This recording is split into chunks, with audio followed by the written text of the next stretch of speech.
Our Own Time. A History of American Labor and the Working Day. David R. Roediger. And Philips. Foner. Verse. First pub. Contents. Preface 1. Time, Republicanism and Merchant Capitalism. Consciousness of Hours before 1830, 1830, 18423. Mill Women in the Working Day, 1842-18504. Hours, Labor Protest, and Party Politics in the 1850s 5. The Civil War and the Birth of the 8-Hour Movement 6. Victory, Defeat, and New Alliances, 1867-18797 7. Haymarket and its Context of the Hours Issue, 1887-19089. Class Conflict, Reform, and War. The Working Day from 1907 to 1918-10. Trade Unionism, Hours, and Workers' Control in the Post-War United States 11. The Great Depression, the New Deal, and Shorter Hours 12. The Hours Stalemate since 1939. Notes. Bibliographical Essay. Index.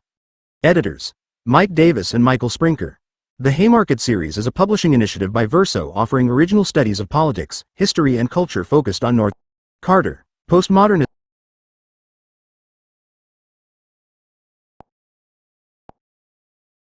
Since the length of the working day is itself one of the principal repressive factors imposed upon the pleasure principle by the reality principle, the reduction of the working day is the first prerequisite for freedom. Herbert Marcuse, 1955. In effect, the progress towards a shorter work day and a shorter work week is a history of the labor movement itself. George Meany, 1956. According to an often repeated but possibly apocryphal account, a simple, more, was Samuel Gomper's answer when the American Federation of Labor head was asked to summarize the labor movement's goals at the 1914 hearings of the United States Commission on Industrial Relations. 1. But American labor history has turned as often on the desire of workers for less. The reduction of working hours constituted the prime demand in the class conflicts that spawned America's first industrial strike, its first citywide trade union councils, its first labor party, its first general strikes, its first organization uniting skilled and unskilled workers, its first strike by females, and its first attempts at regional and national labor organization. The length of the workdays, this study argues, has historically been the central issue raised by the American labor movement during its most dynamic periods of organization. At least 3 special characteristics of the shorter hours movement set it apart from struggles over compensation in a way that makes unedifying the tendency of many labor historians to translate the less hours demand as more leisure, and to treat it as a secondary adjunct of wage disputes. 2. In its tendency to foster unity, its capacity to evoke both political and trade union struggles, and its close relationship with the question of who would control workers' lives on and off the job, the shorter hours demand stood apart. Reduction of hours became an explosive demand partly because of its unique capacity to unify workers across the lines of craft, race, sex, skill, age, and ethnicity. Attempts by the employing classes to divide labor could be implemented with relative ease where wage rates were concerned. The skilled and the members of favored groups could draw wages marginally higher than those of the less well-placed. Members of one craft had little immediate material interest in supporting the wage demands of those performing different tasks. The less exploited might not perceive their struggles as bound up with those of the more exploited. 3. With regard to hours, the situation was different.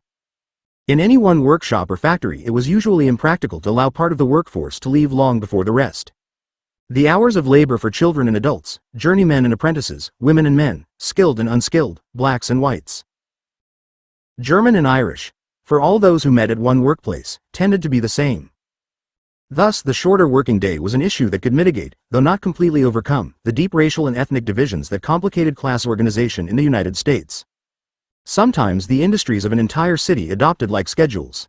The observations of Joseph Weidemeyer, a 19th-century German-American Marxist, reflect the extent to which the hours demand of one group found an echo in others. According to Weidemeyer, the movement for a shorter day slings a common bond round all workingmen, awakens in them a common interest, pulls down the barriers too often raised between different trades, and declares war against all prejudices of birth and color. Since the demand for shorter hours promised to spread employment, the jobless also had a stake in hours struggles. They might identify, for example, with Samuel Gomper's ringing assertion that so long as there is one who seeks employment and cannot find it, the hours of labor are too long. 4. Second, the reduction of hours has a special role in American labor history because it elicited political as well as trade union struggles. Indeed, during the 19th century, political campaigns to shorten the working day grew from early efforts to protect women and children, to demands that governments set an example with short hours for their employees, to calls for local, state, and even federal laws limiting the maximum schedules of all workers. These campaigns did not so much alternate with trade union actions as coexist with them. Many activists worked for both legislative reform and gains through collective bargaining in a manner quite at odds with those studies that posit a sharp division between political and economic labor reformers.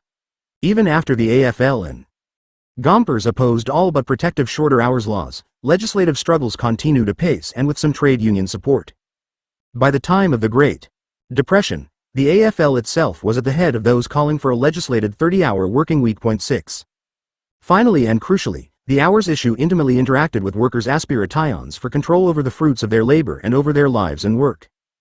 Any analysis of the working day tended to pose a basic question as to how long the employee worked for himself to repay wages, and how long for his employer, producing, in Marxist terms, surplus value. Thus, David Montgomery's remark that Reconstruction-era 8-hour advocates found themselves reluctantly drawn by their own logic into challenging the very concept of private property applies to other periods as well. 7. Moreover, to the same extent that the reduction of hours pared down the period during which bosses exercised control on the job, it augmented the time during which workers could pursue their own interests. The writings of National Labor Union organizer Richard Trevelick capture something of the millennial hope which some labor leaders invested in the vistas opened by the promise of a working populace commanding unprecedented amounts of free time. Writing after the Civil War, Trevelick, in a florid but not atypical passage, reviewed 5 decades of shorter hours efforts. The educational advance made by the laboring classes since the inauguration of the 10-hour rule of labor has been more than equal to every step taken since John the Baptist. Add 2 hours to the Liberty term, and we shall increase the ratio of progress threefold. Our country shall have all classes of laboring men and women educated to a standard of physical, mental, moral and social excellence that will be its own security against idleness, vice, degradation and misery. 8. Here and elsewhere, shorter hours implied control of leisure, of intellect and even of political power.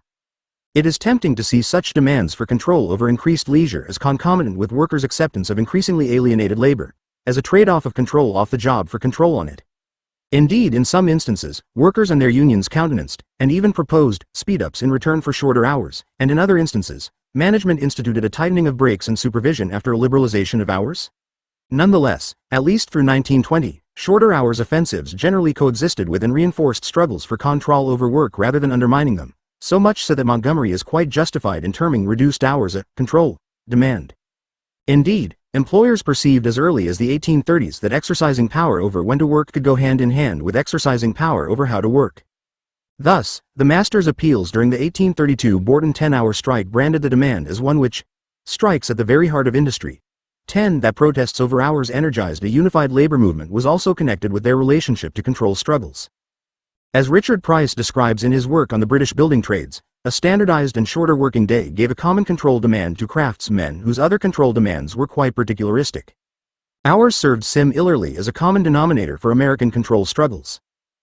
In addition, standardizing hours helped remove from lower management one source of arbitrary control over workers: the manipulation of long days, layoffs, and unfavorable shifts. That the connection between control and a shorter working day was lost after 1920 is, we argue, a major factor in lack of recent labor progress in reducing working hours. Several factors complicate the study of the shorter hours movement. As tables 1A and 1B indicate, progress in reducing hours has not resulted from easily summarized leaps forward, as first the 10-hour and then the 8-hour demand won universal acceptance. Tables 1A and 1B 12. Table 1A. Average daily hours of labor, 1840 to 1896. Year. Hours 1840 11.41848 11.31856 11.01864 10.81872 10.51880 10.31888 10.01896 Full-time workers, 6-day 1840 week, 21 selected industries, median. Table 1B. Average weekly hours, 1900 to 1972. Year. Hours 1959.0190 856.81916 54.91924 50.41932 38.31940 38.11948 40.01956 40.41964 40.71972 40.6 Full-time workers, all manufacturing industries, median. Lessening of hours has been gradual and piecemeal, often local and uneven. If we consider also the plethora of other influences on the length of the average workweek, Saturday work, Sunday work, the number of holidays, moonlighting, voluntary and forced overtime, the length of meals and breaks, the hours picture becomes a complex one indeed. This study has tried to do justice to that complexity by discussing both the main directions of the shorter working day movement and by alluding to other important factors influencing the length of labor. The informal activities of workers add another dimension to the question of hours. In the United States, with heavy and extended immigration, generation after generation brought pre-industrial habits to the workplace and limited then hours in accordance with a traditional sense of time. A host of traditions, fairs, Blue Mondays, festivals, Saints' Days, further added to the time that workers were off their jobs, as did the simple urge to hunt or fish during certain seasons. 13. The history of informal resistance to the time demands of employers is so long, its local and ethnic variations are so marked, and the sources illuminating it are so fugitive, that this volume cannot pretend to an exhaustive treatment of the subject. In one area, that of the very different labor system of Afro-American slavery, we do not attempt to add to the small but suggestive body of literature discussing the informal mechanisms through which the enslaved regulated their hours of labor. 14 Generally, information on the coming of industrial time discipline and on labor's resistance to it is included as a compelling subplot in the story of the broader struggle for a shorter working day. In addition, the changes in how working people view and use leisure are included as vital, though secondary themes. In bringing together labor and leisure, in telling the story of how workers used both formal and informal means to shape the working day, and in combining our different strengths as historians, we have sought to challenge the artificial boundary between the old, that is, narrative and institutional, and the new, that is, cultural and analytical, labor history.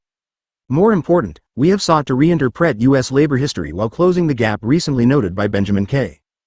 Hun-Nickett, who writes, "Historians have yet to come to grips with the fact that the work week was reduced gradually but steadily for a century before the Depression and has remained stable since then. Nor have they explained why the cause of shorter hours was a crucial liberal reform from the 1830s to the 1930s, but since then it has dropped from view. 15. The criticisms and suggestions of others have contributed immeasurably to this study. Particular thanks are due to Joel Shuffrow, Howard Rock, Joseph Barton, David Montgomery, Herbert Aptheker, Stephen Rossworm, Charles Stephan, George Fredrickson, Milton Cantor, James Kirby Martin, Mark Louse, Franklin Rosemont, Henry Rosemont, Bruce Nelson, Al Young, Robert Wiebe, Richard Schnierov, Stephen Sapolsky, Elaine Commonson, Fred Thompson, and Robert Rodden. Mike Davis offered a particularly penetrating reading of the revised manuscript. David Roediger wishes to acknowledge long-standing intellectual debts to Carolyn Odell, Ronald Harris, Margaret George, John Higginson, J. Carroll Moody, and especially to Sterling Stuckey and George Roick. Further thanks are due to his wife, Jean M. Ullman, for criticism and for comradeship, and to his sons, for forbearance. David Roediger dedicates his portion of the manuscript to his parents. Research has been greatly facilitated by the cooperation of librarians and archivists at Northwestern University Library, Lincoln University Library, the State Historical Society of Wisconsin, University of Michigan's Labadie Collection, Pennsylvania State Library, University of Chicago, Baker Library of Harvard University, New York Public Library, Missouri Historical Society, Columbia, Illinois, Public Library, Yale University Library, Northern Illinois University Library, Massachusetts State Archives and Library, Chicago Public Library, Washington University Library, Catholic University Library and Archives, University of Maryland Library, University of North Carolina Library and the South Urn Historical Collection, Ruther Library of Wayne State University, Newark Public Library, Chicago Historical Society, Newberry Library, the Library of Congress, National Archives, and the University of Missouri Libraries at Columbia and St. Louis. Financial support from the Northwestern University Fellowship, American Council of Learned Societies, Dissertation Year Fellowship, and Special Dissertation Research Grant aided the study. Travel funds from the American Philosophy Cal Society were also useful, as were summer grants from the University of Missouri Research Council and Newberry Library. The nature of our collaboration on this volume requires one further comment. With the exception of Chapter 11, the text has been written by David Roediger. Philip Foner, in addition to writing Chapter 11, has provided voluminous research materials essential to the completion of the study. Thanks to Patty Eggleston for expertly and patiently typing the final draft of the manuscript. Time, Republicanism and Merchant Capitalism. Consciousness of Hours Before 1830. To Industrial Civilizations, Few propositions seem more obvious than the idea that 12 or more hours of daily labor are too many and that workers can be expected to organize against so taxing a schedule. However, as E. P. Thompson's work on the perception of time in British history demonstrates, the notion that work should be timed and limited according to the position of the hands of a clock appeared quite foreign to pre-industrial populations. In agricultural societies, the rhythms of nature provided a more apt mechanism by which to regulate the term of labor. Dawn and dusk, winter and summer, planting and harvest, sun and rain, all shaped the working days of pre-industrial humanity. In early America, the hours of daylight bounded the day's work but left room for variation as to how those hours would be spent. Weather, season, and the nature of the work to be done made labor anything but routine, and a variety of breaks divided the day. The unit of labor was the task, not the hours, and a good working day was measured by the portion of field plowed or the number of rows harvested. Hiring of labor, even in the agricultural setting, quickened the employer's interest in how much work could be performed in a set period of time, but measurements remained impressionistic. Only later, with the expansion of markets and with increased demand for goods by merchant capitalists, did the employer conceive of work less in terms of tasks than of time spent in the orderly pursuit of routine production. Still later, to use Thompson's phrasing, as workers accepted the categories of their employers and learned to fight back within them, the possibility of struggle for shorter hours emerged. Point 1. This chapter explores those factors that gave rise to a time, rather than a task, orientation toward work in America and laid the basis for the mass shorter hours movement that emerged in the second quarter of the 19th century. While following Thompson in stressing changes at the workplace and accounting for the rise of struggles over the length of labor, this chapter argues that the United States presents a different case from Thompson's Britain. Specify. Cali. The American movement gathered force in very small artisan shops embedded in a merchant capitalist economy, while, according to Thompson, British labor's combativeness over hours must be traced to the transition to industrial capitalism and to mechanization in industry. The predominance of bakers, house carpenters, shipwrights, and painters in the early American movement serves to point out how poorly the specifics of Thompson's model apply on the Atlantic's other shore, in that these trades did not experience especially rapid technological and mechanical change in the early 19th century. Point 2. The occurrence, for example, of a general strike for the 10-hour day in Philadelphia in 1835 calls into question any direct link between large-scale development of industrial capitalism and shorter hours movement. As late as 1850, the mean number of workers in that city's manufacturing workplaces was 10 and the median number only 4.3. In the American context, it was not so much the rise of factory production, nor even the use of machinery, that first precipitated new attitudes toward time. Instead, subtle and often small reorganizations, subdivisions, and speed-ups of production were crucial. Nor did working people merely react to objective alterations in the labor process. Many viewed each change through a prism of Republican ideology which suspected increases in supervision and cherished both customary rights on the job and the ideal of an independent craftsman.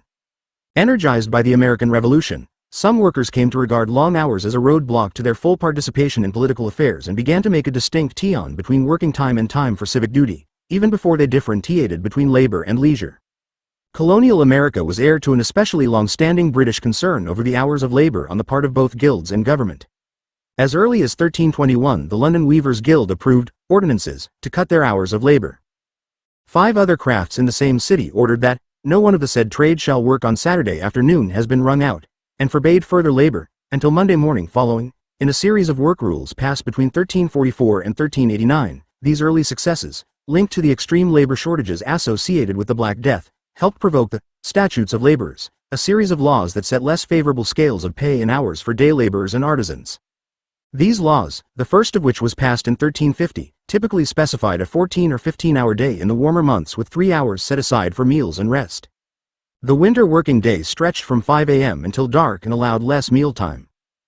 A preamble to the 1495 statute complains that laborers waste much part of their day in late coming unto their work, early departing therefrom, long sitting at their meals, and long time of sleeping after noon, and thus indicates that one goal of the laws was to increase working hours. In 1563, British labor law was systematized, but not significantly altered, in the Statute of Artificers, a code that influenced the American colonies. The number of holidays providing respite from labor in pre-modern Britain, as many as 165 annually, rapidly dwindled, especially under Puritan rule, reaching a nadir in 1647 with the abolition of Easter and Christmas. But the codification of Sabbath keeping somewhat mitigated this loss of leisure. Point 5. With the rising incidence of wage labor and mechanization, collective actions over hours grew in Britain. Between 1718 and 1734, London wheelwrights struck on 3 occasions to reduce their hours of work. By 1720, journeyman tailors had begun a shorter hours campaign, which was to involve members of that craft in 8 collective protests in 4 English towns over the next half-century. In 1760, weavers in Wigan and cabinetmakers in Manchester and in Liverpool struck, to reduce the number of hours they have always worked. London cabinet makers imitated their Manchester-Liverpool fellows during the next year. In the years immediately before the American Revolution, journeyman hatters in London won a reduction in hours. The 18th century British efforts to reduce the hours of work were neither quickly nor universally successful. A 1734 pamphlet breaks down the working hours of 118 London trades as follows: 13 from 6 a.m. to 6 p.m., 3 from 7 to 7, 61 from 6 to 8, 39 from 6 to 9, and 2 from 5 to 9. But the trend was toward a 10-hour day in most artisan trades in Britain as the 18th century proceeded, a trend not applicable in the colonies, however. Point 6. The regular working hours for laborers and craftsmen in colonial America generally extended from sunrise to sunset at least 6 days per week. The actual hours of labor were less than this arduous schedule might suggest because meals, morning and afternoon rest periods, and other customary pauses broke up the working day. In accordance with the Statute of Artificers, with which some colonial workers were familiar, the day included 3 hours for meals and rest in summer and 2½ hours for food and breaks during the colder months. In theory, sunrise to sunset labor would indicate a 14-hour day in the summer and an 11-hour winter working day, but custom made an average of just over 10 hours nearer the norm. Even thus mitigated, more than 12 hours of actual labor were required on the year's hottest and longest days. Point 7. In some colonies, laws also regulated the hours of work, but the bearing of these laws on actual practice is problematic, and the earliest legal codes are sometimes misleading indices as to the prevailing work schedules. One might despair, for example, that any progress toward shortening hours has been made in 350 years after reading Virginia Governor Thomas Gates's 1621 Order on Labor. Gates required settlers in his colony to work from 6 to 10 a.m. and again in the afternoon from 2 until 4, a 6-hour day. Similarly, the 1641 laws of Hingham, Massachusetts, included a statute regulating the prices of laborers' wages and commodities, which contained a provision that would not apply to American labor generally for 3 centuries. They are, the law stated, to work 8 hours a day. The picture was hardly as bright as the laws imply, however. Richard B. Morris suggests that the latter law applied only to field teams, who may have done other work part of the day, and that Hingham's craftsmen worked far longer hours. Point 8. Later colonial legislation on the hours of labor conformed more closely to the pattern of a sunrise to sunset working day. 17th century laws in Connecticut and Massachusetts said either 10 or 12 hours, besides were passed, as a summer workday and termed 8 or 9 hours, exclusive of meals, a full day's work. In the winter. 9. A wage bill proposed to the Massachusetts legislature in 1670 is of interest in that it set a laborer's summer schedule of work at 10 hours in the day besides were passed, and specified that daily wages for the months from October until April would be less than 65% of the summer amount. In Pennsylvania, a 1682 law required laborers and servants to work the whole day, the master or dame allowing time for food and rest. From the early days, that colony and others apparently continued the English custom of using bells to announce the day's start and finish as well as the rest periods for workers. 10. Indeed, a strong Protestant, and often specifically Puritan, heritage combined with racism and with mercantilist strictures against idleness to elevate work bells and steady labor to a significantly more exalted position than would be the norm in a pre-industrial society. It is true that the most successful colonists, particularly those who employed labor, exhibited the most admiration for persistence and punctuality. But such values were also extant in the larger settler population. As the work of William Cronin and especially of Edmund Morgan suggests, the encounter with Indians led white migrants to emphasize their own devotion to settled agriculture and steady work, in order to differentiate themselves from the indigenous people they encountered, fought, and often dispossessed. Indeed, one justification for such dispossession was the notion that whites could more efficiently husband the New World's resources than could allegedly lazy Indians. The desire of whites to distance themselves from black slaves and to justify slavery also reinforced self-images of the white population as comparatively hardworking, though in the invidious comparisons with both red and black, whites clearly described their own perceptions, not reality. Moreover, in the early stages of settlement much of society probably also came to fear that idleness could endanger its already precarious existence and to appreciate, in the absence of clocks and watches, the bells that called citizens to work and roughly subdivided the day. In New York City in 1733, for example, the fort bell had its clapper replaced, much to the delight of at least one of the city's artisans who promised that the clapper will produce a great reformation. We shall break fast, dine and sup, according to rule and compass, and know how to square our work as in the days of our forefathers. Since most colonial artisans worked for themselves or looked forward to a speedy rise to doing so, the labor being disciplined and the rewards of that labor were the artisan's own. Benjamin Franklin, later the hero of many artisans, spoke for more than the mercantile elite of colonial society when he advised in 1751. Our time is reduced to a standard, and the bullion of the day minted out into hours. The industrious few know how to employ every piece of time to a real advantage. He that is prodigal of his hours is a squanderer of money. Colonial society, clearly pre-industrial, was for a variety of reasons committed both to steady work and to monetary gain. A rudimentary notion that time is money even existed in some quarters. However, and critically, the methods of production outside the slave South still relied largely on the farmer and on the self-paced independent artisan. Though cultural sanctions favored diligent labor, that diligence was measured more by the completion of tasks at a certain level of quality than by clocks or even bells. 12. Neither the British heritage nor the concern over hours engendered by the exigencies of settlement gave rise to anything resembling a shorter hours movement in the colonies. Because of its variety and its punctuation by many breaks, and because it conformed to the natural work cycles and to the religious presentiments of an overwhelmingly agricultural and Protestant society, the sunrise to sunset working day excited small protest. Indeed, the only important recorded action taken by workers in the American colonies on the issue was that by Boston barbers, who reduced their work week when they proposed in the New England Courant of December 7, 1724, that no one of their faculty should shave or dress wigs on Sunday mornings for the future. In 1788, this reduction of hours was either re-established or extended when the same city's barbers and perruque makers entered into a written agreement not to carry on their business in their shops or in private houses on the Lord's Day, as the practice appears to them not only contrary to the law of God and the land, but to be highly offensive to the sober inhabitants. Religion and the desire for shorter hours also came together in a more minor way in colonial protests over working on Christmas. By 1725, most American colonies had completed the development of Sabbatarian legislation which, with near uniformity but by no means total effectiveness, banned Sunday labor. But, as Winton Solberg has observed, Puritan-influenced Sabbath legislation was meant to enforce the injunction, 60 days shalt thou labor, with a day of rest and replenishment. It did not challenge, and indeed reinforced, long hours the rest of the week. 13. The American Revolution helped to speed a series of changes that would undermine the notion that the hours of daylight constituted the natural parameters of the working day.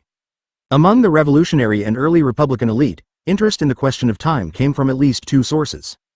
On the one hand, many patriot leaders, typified by Thomas Jefferson, Benjamin Franklin, and the Philadelphia scientist and statesman David Rittenhouse, nurtured a fascination for both more or less practical mechanics and the sureties of Newtonian physics. These converged in a fascination with clocks. While, as Gary Wills has put it, earlier 18th century clockmakers had accomplished the linking of human measure, in clock and calendar, to the measured universe, by showing phases of the moon and days of the month on their clock faces, Rittenhouse's 1767 clock, designed for Drexel Institute, created an astronomical face design that included 6 dials, one registering the equation of time. Rittenhouse followed this creation with an even more ambitious astronomical clock and model of the universe, which he called the orrery. Jefferson could suggest but one improvement. Planetarium Americanum, not orrery, should be its name. 14. The second source of concern with time among the Founding Fathers lay in fears that idleness would undermine Republican virtues. According to Jefferson, idleness begets ennui hypochondria, and that a diseased body. Mixing biological, political, and mechanical metaphors, and recalling their own criticisms of idleness and corruption in British society, many leaders seized on Dr. Benjamin Rush's image of Republican machines as the industrial ideal to be created among the citizens of the new nation. 15. In some cases, of course, those preaching discipline were employers of labor, but more than a rationalization of habits designed to increase productivity was involved.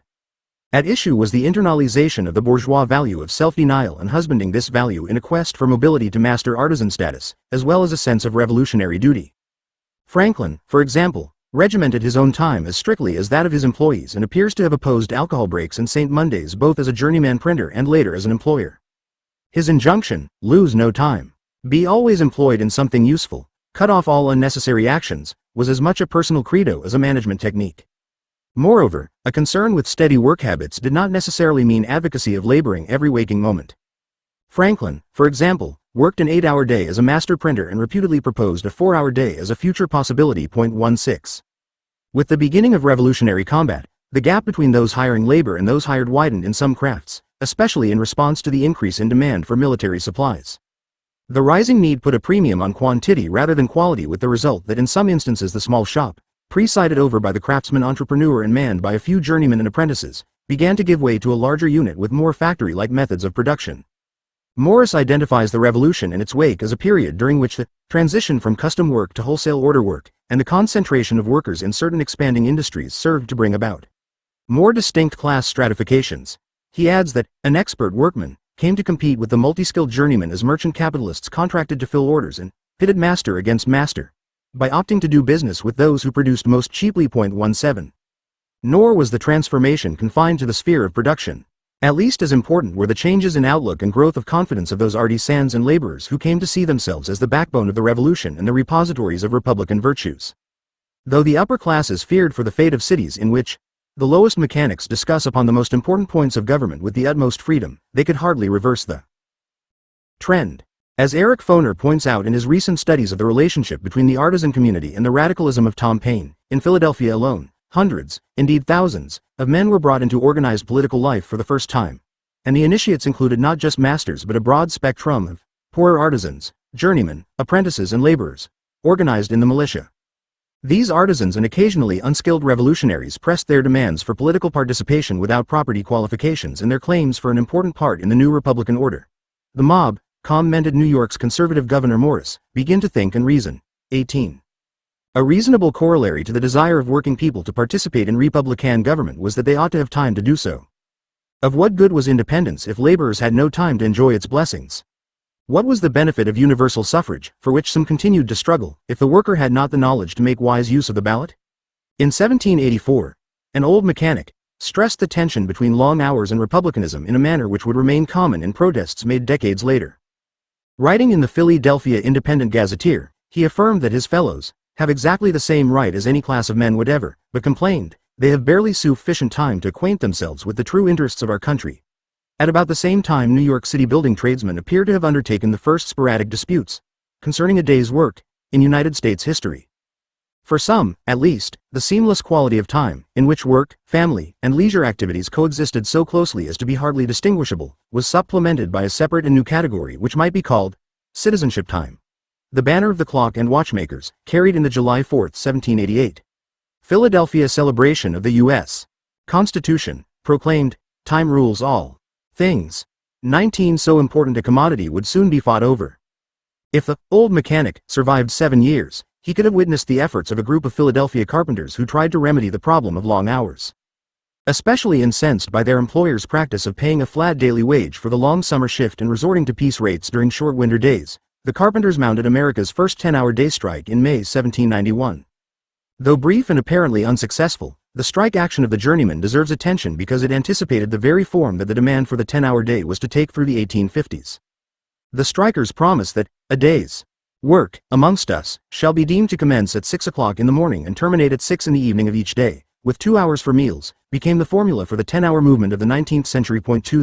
It was to be more than 3 decades before the "from 6 to 6" cry grew very loud. Further changes in the economy would occur before the revolutionary promise of a laboring class with time for self-education and political participation could find expression in a mass movement of labor. When such a movement did develop, the Republican distinction between time to work and time to participate in government continued to be vital. At the end of the 18th century and throughout the first quarter of the 19th century, changes in the production process gathered momentum. Mass production became more common, especially in the textile industry where the factory system first took hold. By 1790 Samuel Slater and David Wilkinson had constructed the first Arkwright spinning machinery to be successfully operated in the United States. A year later several machines, tended by children and powered by water, produced yam in Slater's Pawtucket, Rhode Island, mill. In 1816 the Boston Manufacturing Company centralized all the processes in the manufacture of cotton cloth under one roof in a Waltham, Massachusetts, factory. Once established, factory-based production in the textile industry quickly spread through Massachusetts, New Hampshire, Rhode Island, Maine, and Pennsylvania. But the factory system remained far from being a dominant mode of production. As late as 1831, fewer than 67,000 of America's approximately 13 million citizens engaged in factory-based production of cotton textiles, and in most cases they labored in mills employing 30 or fewer laborers. 21 But however modest its proportions, the factory system had a significant impact both on the lives of its workers and on the psyches of a much larger number of craftsmen for whom the factory gate became a symbol of the threats to their ideal of independent, diversified artisan and yeoman production. Outside the textile industry, in those crafts not quickly reorganized along the lines of factory production, substantial changes in the productive process were also occurring. These crafts bore the stamp of an increasingly powerful merchant capitalist group. As improved canal and turnpike transportation opened new markets, the merchant capitalist bought raw materials, found a producer to manufacture them into finished goods, and secured buyers for their sale. The master craftsman who owned a workshop became little more than a labor contractor. His profit was the difference between the price he received from the merchant capitalist and the wages he paid to his workmen. As David T. Sapis has observed, the masters thus could gain only from changes in wages and work, and of necessity embarked on a search for new methods of production which, especially as they increased division of labor, laid the basis for timed work. They organized their workmen into teams, according to Sapis, with the work subdivided in order to lessen dependence on skill and to increase speed of output. They played the less skilled against the more skilled, and reduced wages while enhancing exertion. The presence of the merchant capitalist, he continued, intensified the antagonism between capital and labor, by forking the separation of functions and classes a step further than it had been forced. 22. The rhythms of an agricultural society, timed, as Ralph Waldo Emerson put it, to nature, and not to city watches, were for many fast-fading memories. 23.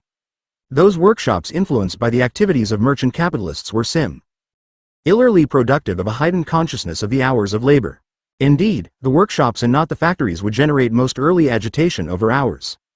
In order to increase his profits and to compete for the orders of the merchant capitalists, the master often, while maintaining the traditional sunrise to sunset working day, eliminated part of the time customarily allotted for meals, drink, and rest. Furthermore, since wages of the workers who were paid by the piece often fell, at the same time that prices for goods rose, they were required to work a longer day for the same pay. In 1806 a skilled shoemaker testified, "I could only make $8.50 a week and I worked from 5 in the morning till 12 or 1 at night." John Bradford, a New York City bookbinder and poet, indicated in verses from 1813 that journeymen of his trade also had to work by candlelight well into the evening during the 5 coldest months. In increasingly bastardized crafts, poorer masters pushed themselves longer and longer hours, sometimes for smaller and smaller returns. 24. By divorcing skilled from unskilled work, the factories and the reorganized workshops paved the way for the introduction of cheaply rewarded female, child, and convict labor in low-skill jobs. These additions to the workforce heightened sensitivity to the issue of hours. By 1820 Alexander Hamilton's prediction that the rising manufacturing establishments would find the labor of women and children more useful, and the latter more early useful than they would otherwise be, was confirmed. In that year as many as half the workers in many factories were boys and girls who had not reached their 11th birthday. 25 The entry of significant numbers of women and children into the labor market contributed to increasing consciousness of the hours of labor in at least 2 ways. By adding to the pool of unskilled workers, women and children made possible a fuller division of labor on lines of skill. As early as 1799, for example, Baltimore's journeyman tailors complained that their wages plummeted and their work became less diversified after the hiring of women workers who did most of the easy work at half the price. In such trades the skilled artisan's day was increasingly given over to the continued performance of tasks requiring dexterity and concentration. Again, a speed-up had taken place within the confines of the traditional sun-up to sundown working day. 26 Furthermore, the proliferation of female, and particularly of child laborers led to calls for the regulation of hours in order to protect those disenfranchised and allegedly weaker workers who were not adult males. Indeed, the first major government investigation of working hours, a report to the Massachusetts legislature in 1825, concerned the schedules of children in factories and revealed that the typical 12-hour day rendered the education of the children impossible. 27. For those craftsmen who experienced some worsening of conditions at the workplace, a sense of lost independence probably stung as badly as any specific grievance. To those brought up in the countryside, the city's routinized labor, paced either by machines or, more often, by an increasingly observant boss, likely jarred against memories of the more varied, seasonal, and self-supervised rural tasks of youth, even if hours were roughly the same. For those whose backgrounds featured long familiarity with craft labor, the slightest speed-up, the short ending of a break, the failure to allow drinking on the job, a slowing in the mobile ity from journeyman to master, the subdivision of the productive process, any of these signaled a long step backward from the ideal existence of an independent craftsman. The journeymen measured their situation not simply against that of yesterday but also against the agrarian virtues posited by Jeffersonianism and the independent lifestyles of artisan heroes like Franklin and Payne. 28. Ultimately, the issue of hours would provide a common denominator around which workers from various crafts and in various cities could discuss their fears and register their protests against the myriad of particularistic, local, and subtle grievances that accompanied changes in methods of production. A transitional stage, during which individual crafts slowly became cognizant of the fact that the hours of labor were subject to change, would first intervene. With such pronounced changes in the productive process, and in consciousness, eroding the status of the traditional sun-up to sundown working day, and with the proliferation of cheap wooden clocks in common usage, it is hardly surprising that workers and their young trade unions turned to the regulation of hours. The earliest reflections of labor's increasing consciousness of the hours question was the simple awareness of the number of hours in a working day. As early as 1805, New York City carpenters and masons no longer relied on the course of the sun to determine the length of their toil. Instead, they worked under a wage list that specified a 10-hour day in summer and 9 hours of daily labor in winter. 29 Even in trades in which piece rates prevailed, the awareness of time increased. By 1809, a proposed wage agreement for New York City compositors specified an 11-hour day, but the provision was not included in the final agreement. Philadelphia pressmen sought a 10-hour day in an 1816 wage list. Baltimore cordwainers struck over wages in 1811, but their appeal to the public challenge, "Let any candid man that has the least spark of generosity in him say if $8.50 per week is too much wages for a mechanic who labors 14 hours each day." Some workers had begun to adopt a time orientation toward their labor. 30. The initial 19th century protests over hours of work were informal ones designed to resist incursions on the customary schedule of the working day. In 1817, for example, a Medford, Massachusetts, shipbuilder won a brief struggle with his employees. The builder, Thatcher Magoon, had decided to discontinue the practice of supplying rum to the laborers at specific times. One account of the event described what lay behind the seemingly trivial conflict. These two periods for drink were really periods of rest, and were called luncheon times, the men having an opportunity to eat as well as drink, and Mr.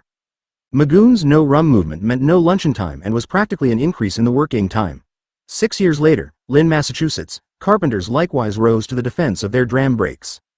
As late as 1839, some Philadelphia laborers accepted, in lieu of a wage increase, a boost in whiskey rations. The 1.5 pints given out daily were administered in 9 doses, spread throughout the day. 3 feet. Breaks were also at issue in the first major American strike involving both men and women, a defensive 1824 walkout of weavers in a Pawtucket, Rhode Island, mill designed to forestall the employer's attempt to add an hour to the working day by cutting the time allowed at the several meals. By coupling this action with a wage cut directed only at female weavers, the owners hoped to divide the workforce by sex. However, the hours issue laid the basis for a unified strike, which was partially successful. In 1828, young mill operatives in Paterson, New Jersey, struck to prevent a moving back of the dinner hour from noon to 1 p.m. The children would not stand for it, said one observer, for fear if they assented to this, the next thing would be to deprive them of eating at all. The 10-hour demand probably first found expression among factory workers during the course of this bitter dispute, which was also marked by the first recorded use of the militia against American strikers. Pronouncing themselves determined to resist the unworthy efforts of the mechanics, who struck in solidarity with the operatives, the employers vowed to teach the children the necessity of civility and obedience. After firing strike leaders, the owners acceded on the timing of lunch, but not on the 10-hour issue. 32. In the 1820s, as unions gathered force after the intense economic crisis of 1819, formal movements for shorter hours began to crop up sporadically. The bakers, whose incredibly arduous schedule ranged up to 115 working hours per week as late as 1834, led the way in 1821 by calling a New York City mass meeting at which the subject of eliminating Sunday labor in their trade was discussed. 33 The next year in Philadelphia, newspapers reported that the journeymen millwrights and machine workers met at a tavern and passed resolute ions that 10 hours labor was enough for one day. 34. By 1825 some laborers were ready to mount aggressive struggles for shorter hours. One of Thompson's observations regarding Britain applies to the United States as well.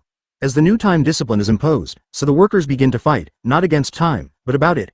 35 In America, spurred on by a desire for the time to train themselves for full Republican citizenship, working people proved quick to discern the radical implications of the new attitudes toward time and work. The influence of merchant capital had, by 1825, helped to shape new patterns of labor, patterns that gave rise, in some workers' minds, to a sharpening distinction between that part of the day their bosses controlled and that which was their own. During the next 5 years in Philadelphia, Boston, and New York City, that is in the centers of merchant capitalism and artisan republicanism, aggressive 10-hour movements formed. Boston carpenters started the ball rolling in 1825. For several months they discussed the impropriety of working so many hours during the longest days in summer for a day's work, and the need for a system whereby every mechanic might be expected to work the exact specified time for his employer and yet have some leisure time to regulate his affairs. On April 12, 800 carpenters gathered at Concert Hall to hear several animated addresses condemning their present mode of despotic servitude. About 500 voted for a strike to establish a day's work to 10 hours. 36. The response of the employers was speedy. More than any other Jacksonian issue, The hours issue drew a line between masters and journeymen. Boston moss-tear carpenters passed resolutions voicing surprise and regret that a large number of those who are employed as journeymen have entered into a combination for the purpose of altering the time of commencing and terminating their daily labor from that which has been customary from time immemorial. 37. The moss-tears sought to set journeymen against apprentices. They warned that the numerous and pernicious evils of the 10-hour day would eventually damage the journeyman who struck, because all journeymen of good character and of skill may expect very soon to become masters, and likest the employers of others.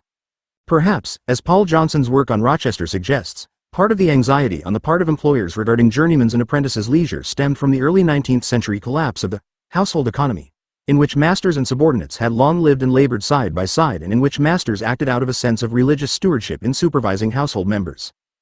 Even the journeymen feared the Boston masters would succumb to many temptations and improvident practices. With so much leisure at their disposal. 38. In a final resolution, the masters promised no alteration in the length of the day and pledged to refuse employment to 10-hour agitators. 39. On April 21, Boston merchant capitalists met to throw their weight behind the resolutions of the master carpenters. The merchant capitalists wrote with rich, if unconscious, irony. After castigating the carpenters for using methods which would give an artificial and unnatural turn to business, and tend to convert all its branches into monopolies, the merchants demonstrated that trade unions were not needed to usher in financial oligarchy in Boston. The merchant capital ISDS vowed to suspend, if necessary, building altogether, for an entire season. Another resolution promised not to employ such journeyman or any other master carpenter who shall yield to their pretensions. Having raised these formidable sticks against the strikers, the merchant capitalists also held out some car rods by offering bribes to strike leaders willing to defect. A young journeyman who held out till the end lamented, "One fainted, one after another, till our fabric fell." The words of John R. Commons provide an even more apt epitaph for the strike. Defeated, not by the master carpenters but by the employers of the masters, the capitalists and merchants. 40. That the Boston merchant capitalists responded so forcefully is understandable in terms of their grasp of the crucial issues involved in the strike. Our system, but the merchant capitalists further feared that discontent and insubordination at the workplace would be a byproduct of the shorter hours struggles. Their resolutions also complained that the journeyman would raise the value of labor by abridging its duration if the strike was successful. That is, they foresaw that a shorter day would make labor scarcer and therefore more expensive. Most important, the merchant capitalists realized the capacity of the hour's demand to mushroom, capturing the support of many crafts. If the Confederacy should be countenanced by the community, cautioned their resolutions, it must extend to and embrace all the working classes in every department of town and country, thereby effecting a most injurious change in all modes of business. Mainly because of the exertions of the merchant capitalists, such a wave of shorter hours solidarity never materialized in Boston in 1825. The Boston agitation disintegrated quickly, though it may have been instrumental in spawning a shorter hours meeting with delegates from 5 states in Providence in December 1825. 4 feet 2 years later in Philadelphia the pattern would be different. In Philadelphia artisan intellectual activity preceded strike action to win the 10-hour day.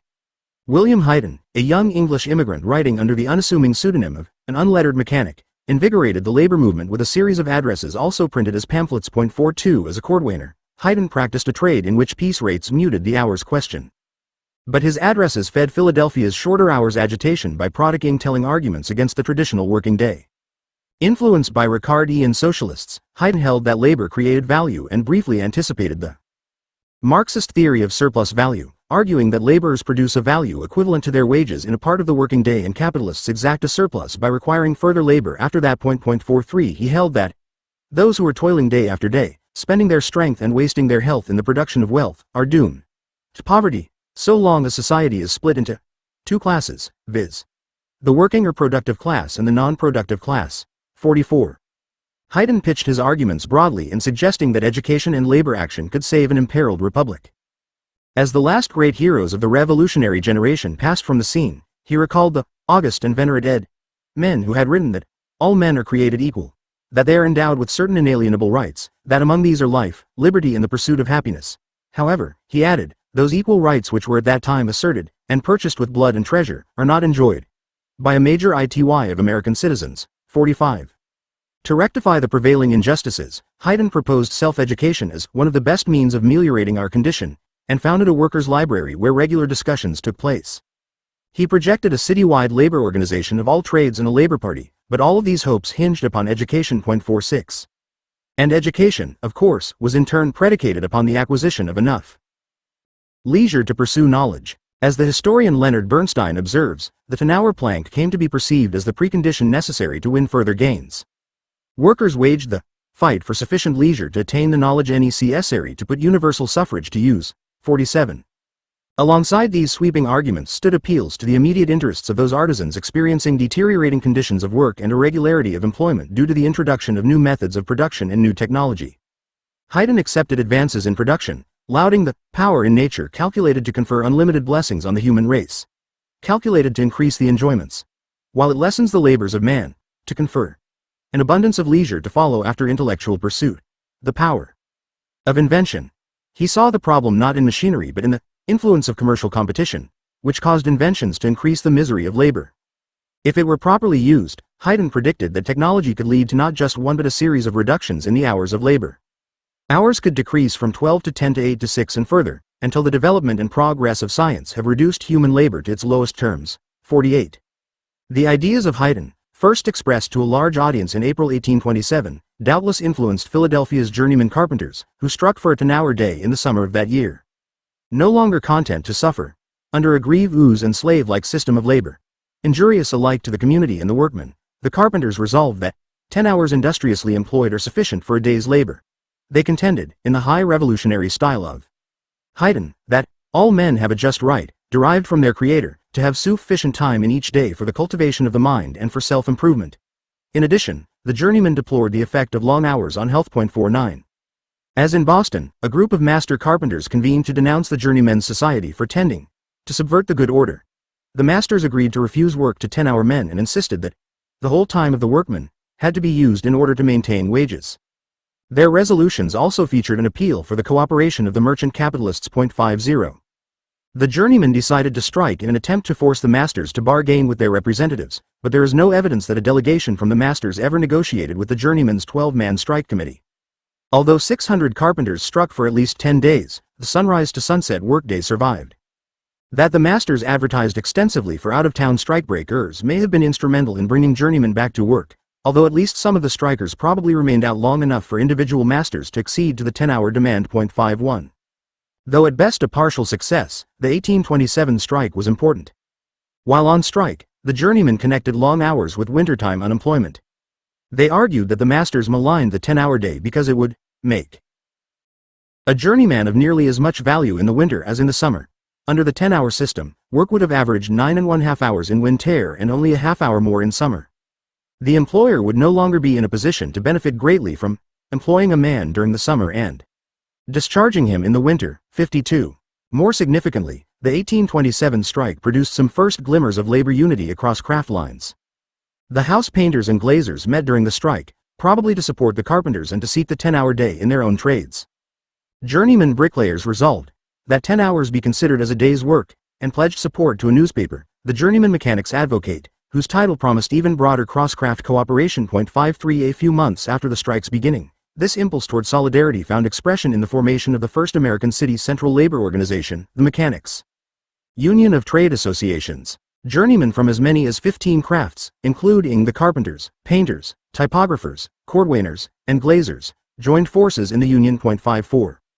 The preamble of the Mechanics' Union, probably penned by Haydn, illustrates the large extent to which Helen Sumner was correct in attributing this first union of all organized workmen in any city to ferment arising from the 10-hour movement. Amidst the preamble's repeated references to the injustice of incessant toil is a long and ringing question which brings together themes prominent in shorter hours agitation.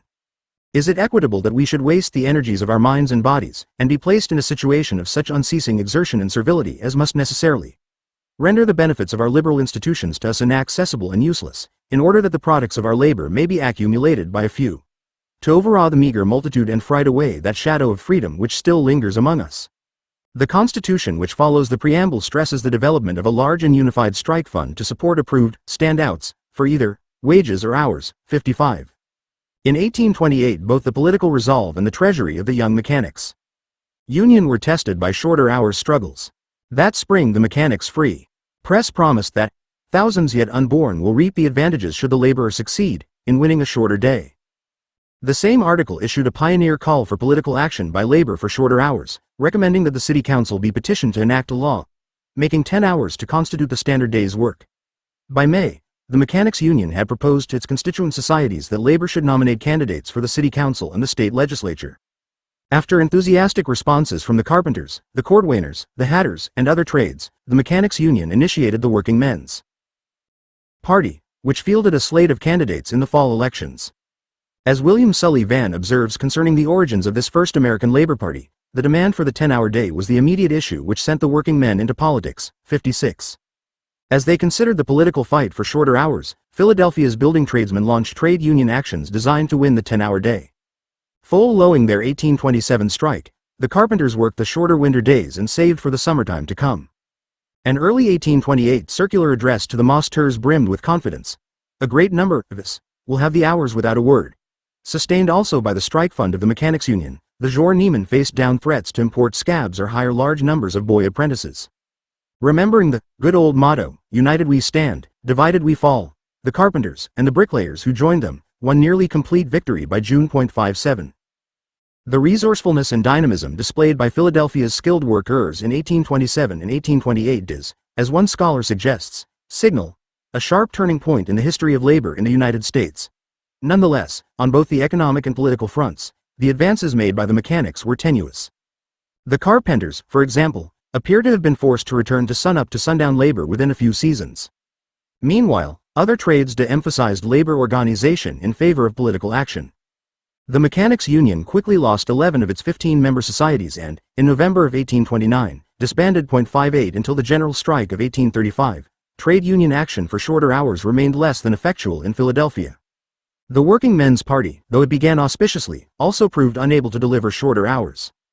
While no 1828 candidates running solely on its ticket received as much as 10% of the vote, a score of candidates who combined Working Men's Party affiliation with the backing of Jacksonian democracy did triumph. The congressional candidates of both major parties felt constrained to admit the justice of the working people's attempts to lessen the established hours of labor. Both major parties prominently displayed the slogan, from 6 to 6.59. Although successful at injecting the hours question into politics, and with it the complementary issue of equal education, the Working Men's Party secured no legislation on the issue, nor did it have more than limited objectives in this area. It is unlikely that many of the party's supporters or leaders conceived of a state power strong enough to enforce 10-hour laws in Philadelphia's many workshops or to supersede the power of individual contracts.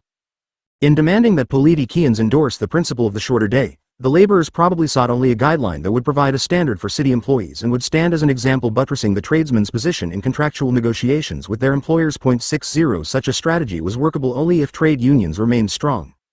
In any case, the party's campaigns stressed the hours issue less as union organization dwindled. After slightly increasing its vote totals and winning some of its demands, the experiment in labor politics collapsed in 1831, a victim of inability to win a solid base of voters outside the major parties and a failure to consolidate a statewide organization. 61. That Philadelphia and Boston hosted the first major shorter hours movements is instructive, as is the leadership of skilled workers from the building trades in both instances. Both these two large cities boasted a large artisan community with a rich history of participation in both the Revolution and in Republican politics. Oscar Handlin's description of Boston's early 19th century artisans as a large group, eminently respectable, hitherto prosperous, and always influential in the community, applied to Philadelphia as well. However, as the century entered its second quarter, the artisans' pre-industrial work patterns came under increasing attack. Fairs, days off, long meals, and social drinking during the day gave place to a rhythm of work and a discipline set by machinery and by the demands of masters pressured by merchant capitalists. As Commons points out, the impact of the latter group was particularly large and early in the building trades in cities, like Boston and Philadelphia, whose fast physical growth channeled merchant capital into construction. 62 in other trades, machinery and production for regional markets also brought periodic gluts causing economic dislocation for artisans. Meanwhile, a large part of the manufactured goods came to be consumed by a growing middle class whose prestige and standard of life increased at the expense of the skilled worker. 63. Artisan responses to these changed conditions varied. Although pure types were rare and individuals changed in response to changes in the strength of the economy and the labor movement, 3 different responses may be described for purposes of analysis. Some craftsmen reacted by redoubling their commitment to a pre-industrial lifestyle. Their drinking, absenteeism, and tardiness was grievous to manufacturers and reformers alike. Others, sometimes termed loyal ISDS, accepted the new demands for discipline at the workplace and combined temperance with a sober Protestant morality that could feed the anti-immigrant hysteria of nativism. But a third avenue was also open. Many skilled workers internalized the new discipline but never accepted their employer's right to limitless power. These journeymen, whom Paul Fehler has termed rebel mechanics, used the discipline they acquired to mount increasingly effective struggles against the encroachments of capital. The rebel mechanics, confident of their ability to order their own work in their own leisure, became passionately concerned about hours of work. When they organized for a 10-hour day, such rebel mechanics could hope, at least episodically, to attract support from those who valued leisure for traditional, pre-industrial reasons, and even from loyalists who could at times be reached through arguments stressing leisure for family, religion, and self-improvement. 64. In New York City, a third booming metropolis with a strong tradition of political action by craftsmen, the circumstances differed from those that spawned the Boston and Philadelphia agitations. For reasons still unclear, the 10-hour movement prevailed in a minority of New York City trades, possibly from as early as 1805.65 in April of 1829. Employers intimated that longer hours would soon be required in these crafts. Their plans to require 11 hours of work met with a vigorous protest from skilled workers, a protest that gave rise to America's Second Labor Party. Under the leadership of the radical land reformer, Thomas Skidmore, trade unionists convened to consider responses to the employer offensive. Skidmore, a machinist, joined representatives of sundry crafts at the April 23 meeting.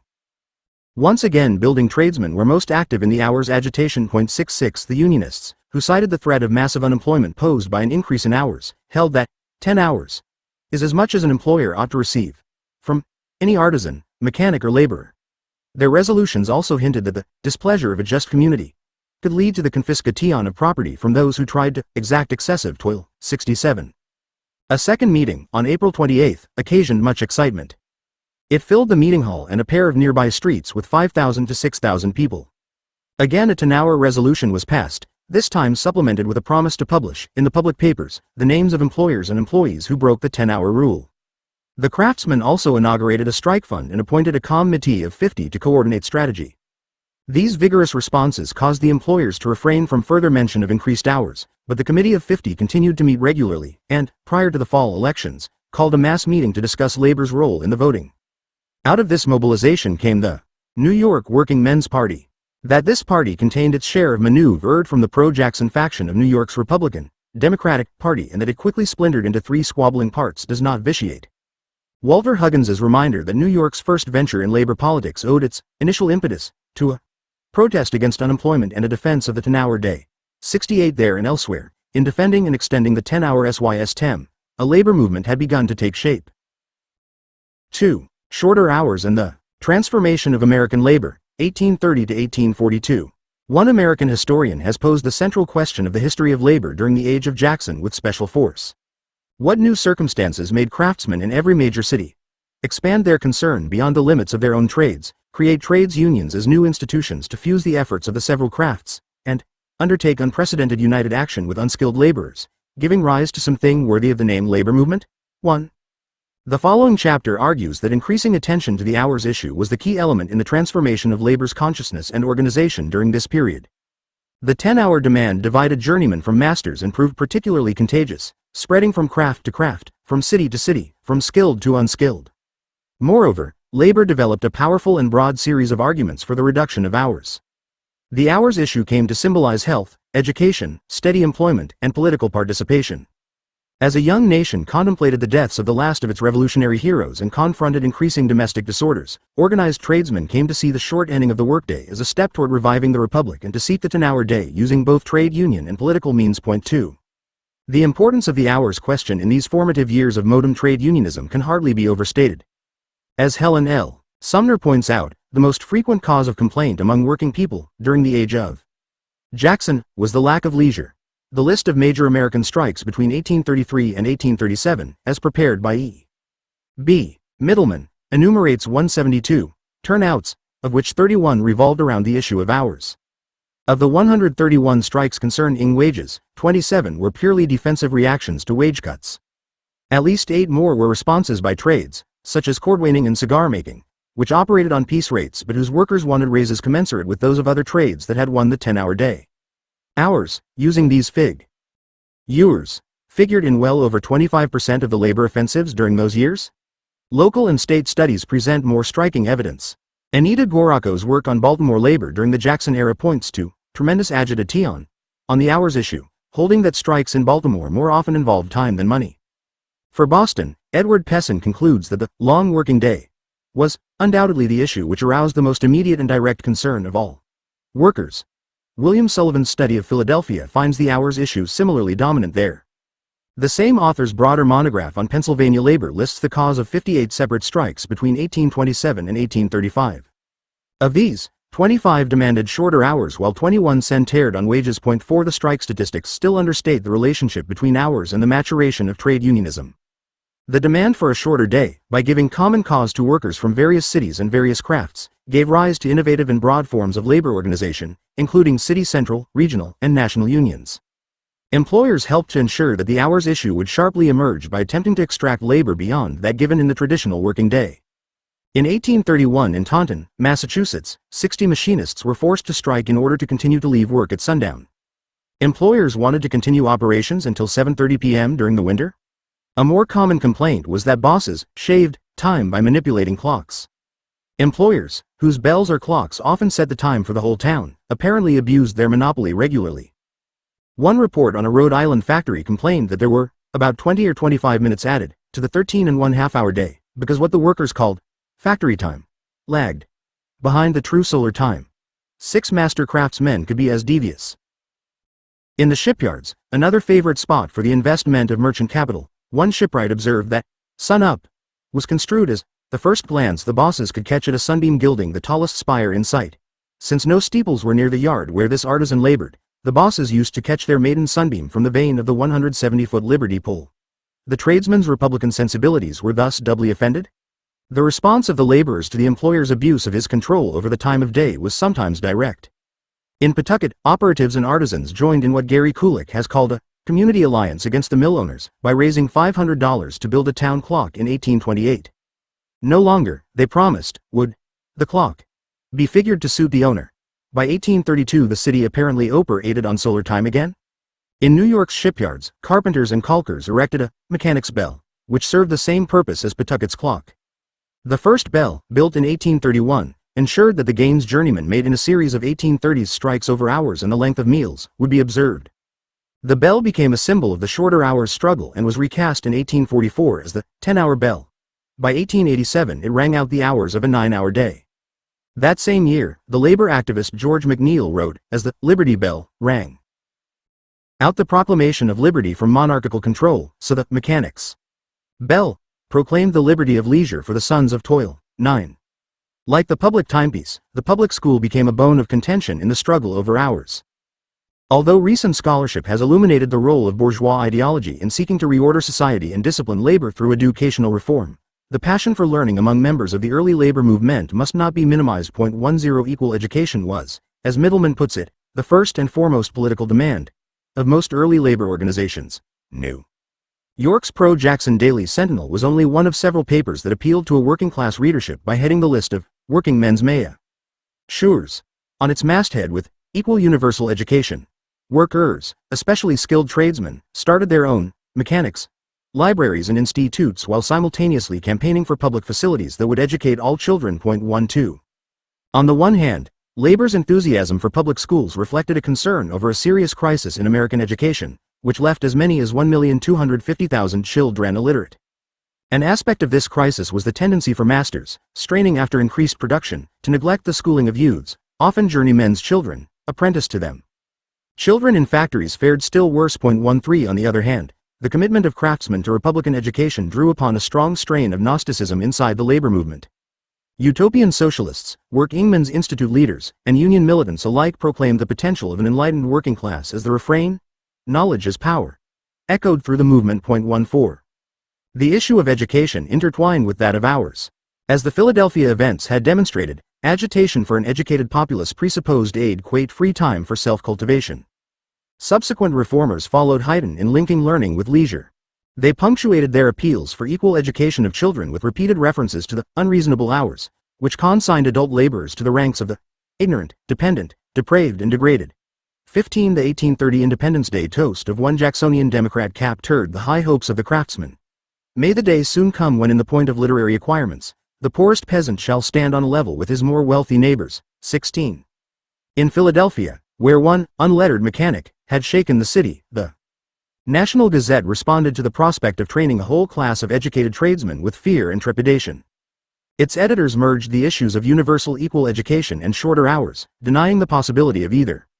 Replying directly to the Jacksonian toast, they warned, the peasant must labor during those hours of the day which his wealthy neighbor can give to abstract culture. The mechanic cannot abandon the operation of his trade for general studies. If he should, languor, decay, poverty, and discontent would soon be visible among all classes. 17.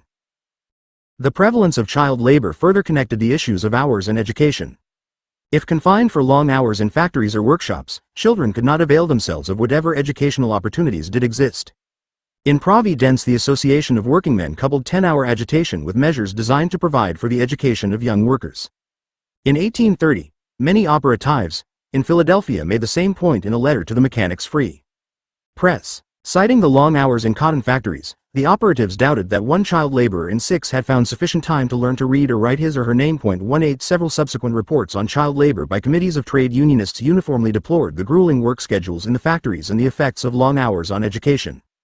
From Pennsylvania and New England came additional references to employers' threats that if parents take one child from their employ a short time for school, the entire family would be fired. The sardonic comments of Frances Wright captured the impact of overwork upon childhood education and indicated that apprentices as well as factory children were victims. In 1829 she observed to a Philadelphia audience, "In your manufacturing districts you have worked children 12 hours a day. What leisure or what spirit may the children find for visiting a school, although the same should be open to them from sunrise to sunset?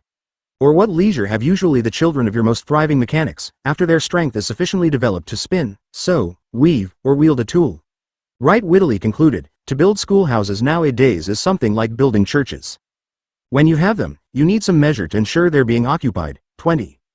Though significant, the bell tower and the school did not replace the picket line as the main rallying point in the shorter hours struggles of the early 1830s. When Pittsburgh carpenters struck for the 10-hour day in 1831, their masters alleged that the 200 to 300 striking journeymen were promoting the subversion of society, as well as temptations, prodigality and dissipation. As the strike continued, the employers resorted to more formal charges, having the journeymen indicted for conspiracy. The 10-hour men won an acquittal in a jury trial, but after 10 weeks their strike ended in failure. Only a few masters gave in to the 10-hour demand. When a renewal of the strike proved equally unsuccessful in the summer of 1832, some of the journeymen opted for contracting their own work cooperatively, probably on a 10-hour basis. In Cincinnati 250 carpenters also struck without success for the 10-hour day in 1831.21. In 1831, New York City's ship carpenters and caulkers fought early campaigns to shorten hours, and at least 70 Buffalo tradesmen pledged to work no more than 10 hours for a day's work during July of that year. These actions further heightened the consciousness of the hours issue among those New York trades which had not yet won the shorter day. Appealing to the example of the Buffalo working men, the Daily Sentinel advised, if the tailoresses of New York City could reduce their hours from 14 or 15 to 10, their wages would increase. The scope of the agitation is indicated by the advocate's mention of the initial recorded instance of a shorter hours protest by a white-collar worker. A druggist's clerk wrote to the editor to object to his 125-hour work week. 22. As the labor force in a large center of the import trade, New York City workers were among the first to encounter new arguments against a reduction in hours. The employers held that the 10-hour day hurt American labor by enabling foreigners to compete with us to every advantage and undersell us. Others held out the threat that immigrant labor would replace the 10-hour men. The working man's advocate at first simply implored, "Are we to slave 13 or 14 hours a day, because the Manchester spinner or the Birmingham blacksmith so slaves?" However, the journeymen, many of whom were themselves British immigrants, soon argued that shorter hours were needed on both sides of the Atlantic and took inspiration from the struggles of English workers. By 1834 the New England artisan was asking, if the working men of Great Britain have the daring hardihood to declare that they will work but 8 hours, how should the comparatively free American working citizen feel? 23. Those who labored in American workshops and factories came to stress that the pace and the duration of their jobs exceeded that required in Britain. 24. In 1832 shorter hours agitation spread quickly in and outside of New England, gaining a foothold in smaller cities and bringing with it new strategies on both sides. Laboring men in Lowell, Rochester, Fall River, South Boston, Wheelers Point, and Taunton, Massachusetts, as well as in Bath, Maine, Providence, Rhode Island, and as far away as Louisville, Kentucky, Detroit, and Utica, New York, acted to secure the 10-hour system, often with some success. 25. The largest 10-hour strikes erupted in Boston and New Bedford, Massachusetts. Both of these strikes featured participation by ship carpenters and caulkers, whose work often necessitated cramped, uncomfortable positions. The New Bedford strike was large and bitter, involving over 500 workers. Illustrative of the popular support enjoyed by the 10-hour men was the practice of having strike meetings announced by the town crier.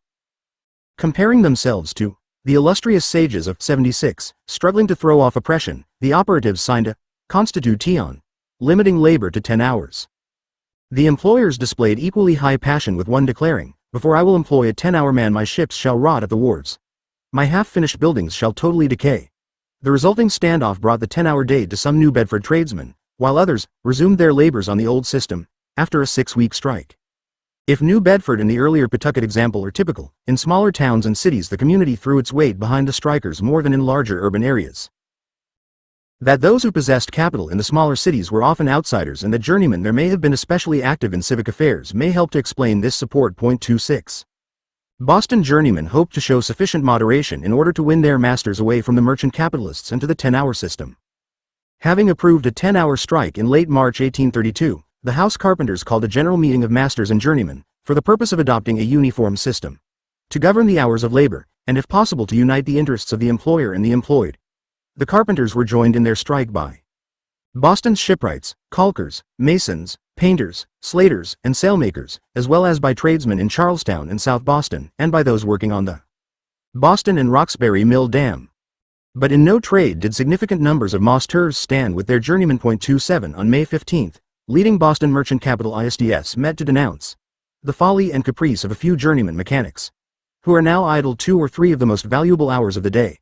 The merchants and shipowners pledged to blacklist all 10-hour journeymen and to deny work to any master mechanic who shall employ them. The journeymen involved in ship construction and repair issued a conciliatory response in which they promised to work odd hours during emergencies, but held to the idea that overtime should be paid after 10 hours. Shortly thereafter, as the merchant capitalists raised a $20,000 fund to break the strike, every master in the Boston area assented to a pact agreeing to abide by and to support the resolutions of the merchants. The masters then advertised for strikebreakers at wages about double the prevailing rates. 28. The strike lost its force under the twin assaults of merchant and master. On July 20, the merchants wrote to the masters that, it being understood that the journeymen, ship, carpenters and caulkers have abandoned their combination to control the hours of labor, lunch breaks might be extended to 2 hours, rather than 1, for the next 6 weeks. The extreme warmth of the weather, and fear of pestilence, specifically cholera, ostensibly motivated the merchants in their beneficence. 29. Seth Luther, New England carpenter and rebel mechanic par excellence, heaped scorn on this lordly cholera ukase. Luther maintained that the workers had begun to take the extended break weeks before the edict. Luther also held that several Boston crafts won shorter hours in 1832. Although there is evidence of scattered success in newspaper accounts, this was at best temporary. Helen Sumner is correct in terming the strike generally unsuccessful. 0. While Luther may have overstated the achievements of the 1832 Boston strikes, he accurately diagnosed their limitations and analyzed the forces arrayed against them. In the wake of the strikes, Luther delivered his address to the workingmen of New England, throughout Massachusetts, Maine, and New Hampshire before it became a popular pamphlet. Holding up British industry as a negative example, Luther urged all friends of humanity to push for reduced hours. He perceived the way in which the shorter hours struggles of skilled craftsmen were bound up with those of factory operatives. In Boston and Providence, he wrote, the merchants, who are also largely concerned in manufacturing, especially attacked the 10-hour movement for fear that, if hours are reduced, the help in the mills will hear of it and it will make them uneasy. Luther looked to the day when mechanics and laborers would match their employers' unity. Calling on skilled and unskilled laborers to form a front, he foresaw victory over those who demanded long hours, those who stood for oppression and tyranny at home. 31. In 1832 and 1833, the initial hints of such solidarity on hours between skilled and unskilled workers appeared. Even before the 1832 strikes, the New England Association of Farmers, Mechanics, and other working men met and framed a constitution. Born out of a meeting of 10-hour advocates in Providence, the New England Association made labor unity and shorter hours its founding principles. Its appeal for the participation of Other working men, in particular those in manufacturing villages, signaled the first American effort to bring factory hands, common laborers, and skilled craftsmen together in one labor organization.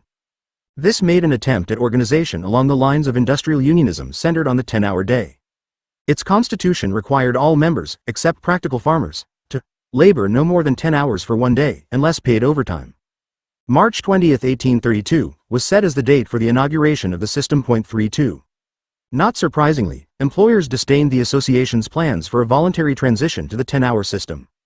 The strikes of 1832 were in large part the attempts of association backers to enforce through trade union action what voluntarism could not achieve. The plan to expel all those who worked more than 10 hours evaporated, and the association raised a strike fund to aid those who held out. After it became obvious that its funds were overmatched by those of the merchants, the association turned to political action. Its memorials to legislative bodies helped to keep the issues of shorter hours and child labor alive, but the promise of recruiting factory workers went unfulfilled. A New Haven delegate to the association's 1833 convention did not help matters much by declaring that factory workers were already sold to the oppressor. 33. However, by 1833 other developments indicated that some of the unskilled had begun to embrace the shorter hours demand even as strikes for the 10-hour day ebbed among journeymen. That same year, a relative handful of Boston building tradesmen pursued the issue along with a larger number of Washington, D.C. carpenters. The latter group, after registering a protest against the custom that bound them to stand at their benches from 15 to 17 hours during summer days, apparently won the 10-hour day and went on to initiate a city central in the nation's capital. In Baltimore, where as many as 17 trades held coordinated meetings to discuss the 10-hour movement, a strong city central emerged. The 8 or more unions that struck for shorter hours in that city in 1833 made only ephemeral gains, however. Even the machinists, metal workers, and iron founders, whose political pressure elicited a statement of support from the city's Democratic mayor, failed to triumph. 34 No other city recorded major shorter hours strikes by craftsmen. Meanwhile, stirrings among the unskilled were beginning. In Exeter, New Hampshire, factory women staged a militant 1833 turnout to protest their employer's practice of tacking 30 extra minutes onto the day by cheating on time. The victory of the strikers brought promises that the foreman's watch would be regulated. In Philadelphia, where a city central was reforming around demands for a system of general education, the 10-hour system of labor, and wages adequate to the labor done, factory operatives and skilled weavers were active in advancing those demands. Not only did textile workers from the industrial suburb of Manayunk inspire the original 1833 joint meetings of Philadelphia tradesmen, but the Schuylkill Falls, the Blockley, and Haverford trade societies were among the first to join forces with the new citywide union. Commons describes these societies as being made up, doubtless of factory operatives, as the 1833 appeal addressed by the working people of Manayunk to the public makes clear. The hours of labor constituted a central concern of the factory hands, who advanced arguments frequently made by craftsmen. Complaining of the long days with never a refreshing breeze to cool us, the Manayunk workers expressed fears for their health, appetite and strength. They further protested that their children would be reared in total ignorance until a reasonable time for labor was established. 35. In 1834, during a brief but sharp economic downturn, strikes for shorter hours were rare, although agitation around the issue was not. Rochester's journeymen carpenters did turn out for the 10-hour day, and in New York City the Backers Trades Union Society, 300 strong, struck for both more wages and shorter hours. The bakers' demands illustrate the uneven character of the campaign to cut hours. At a time when most journeymen pushed for the 60-hour week, and when factory operatives labored 75 to 90 hours per week, the bakers complained of a schedule which required up to 115 hours of weekly work. The protests of the journeyman bakers concentrated on the issue of Sunday toil and appealed to the logic of the city's Sabbatarian movement. Linking freedom of religion with shorter hours, the bakers resolved that no sponge be ready before 8 o'clock on the Sabbath evening. The trade agreements ending the dispute did give many journeymen a Sunday respite. 36. Boston Trades Union joined the proliferating number of city centrals in March 1834. Even in the wake of 1832's failed attempt to enlist Boston masters in support of the 10-hour cause, some of the new citywide unions organizers continued, in contrast to organizers in other cities, to envision a labor movement embracing employer and employed. Possibly because of such hopes, the divisive question of hours found no place in the circular that announced the formation of the city central. However, from the outset, the city central's leadership felt outspoken advocates of the shorter working day. Dr. Charles Douglas, former leader of the New England Association, convened the group's first meeting. Seth Luther, representing the House Carpenters, addressed the gathering and won office as secretary of the citywide body. Since both Luther and Douglas already enjoyed national reputations as 10-hour advocates, the issue was unlikely to stay long submerged. Point 3. Indeed, the city central had met for only a few months when Frederick Robinson delivered a strong call for shorter hours in his speech at a union-sponsored Independence Day celebration. Robinson, later active in the Massachusetts legislature as a Jacksonian Democrat, maintained that the work formerly accomplished in a 12-hour shift had been reduced to a task requiring little more than a half an hour in some trades, and predicted that overproduction would make depressions as regular as the seasons if the duration of daily labor was not limited. The speaker charged his audience with the responsibility for using their political power to ameliorate the schedules of female factory workers through direct legislation to establish a 6-hour day for female and child laborers. Point 38. Douglas pursued a still more aggressive course by bringing the struggle straight before the factory hands.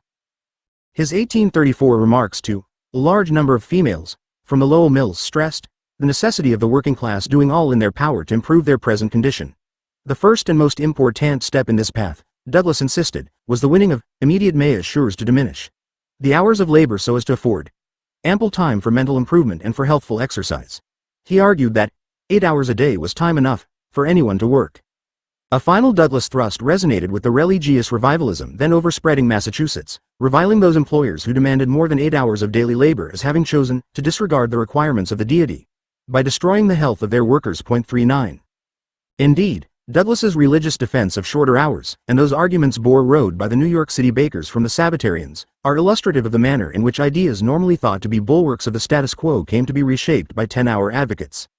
Luther, Douglas, and others also gave a radical twist to religious conviction in a way that exemplified German philosopher Max Horkheimer's assertion that, again and again in history, ideas have cast off their swaddling clothes and struck out against the social systems that bore them. Revivalist faith, for all its inculcating of habits conducive to productivity under a capitalist order, came also to be a part of the arsenal of the 10-hour movement. Luther's writings demonstrate the variety of ways that religious ideas could be used to attack capitalist power. Most obvious are his Old Testament Jeremiads that shout, "Ye cannot serve God and mammon." On other occasions religion and natural rights merge, with those who require long hours seen as sinning as much against Jefferson as against God.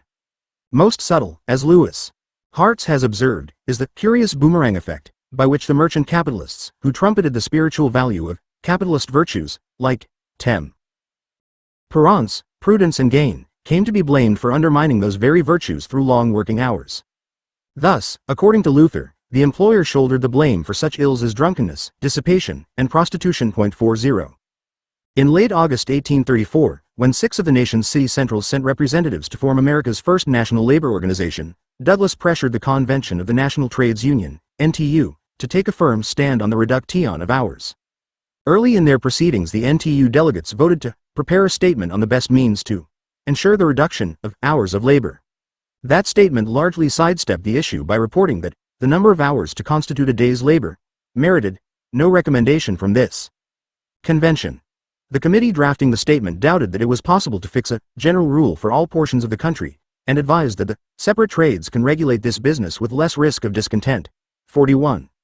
Another NTU resolution did view with serious alarm the deplorable condition of the children employed in the cotton and woolen manufactories, and the many privations arising from the enormous length of a day's labor, but it stopped short of an explicit call for shorter hours.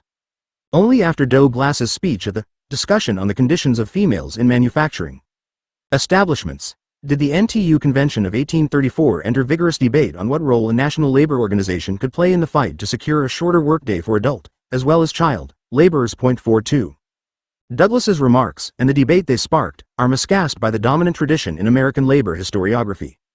The Commons School, though not Commons himself, deprecated the NTU as never more than an agitational and advisory convention, and eagerly found in the organization the beginnings of the controversy between economic and political action.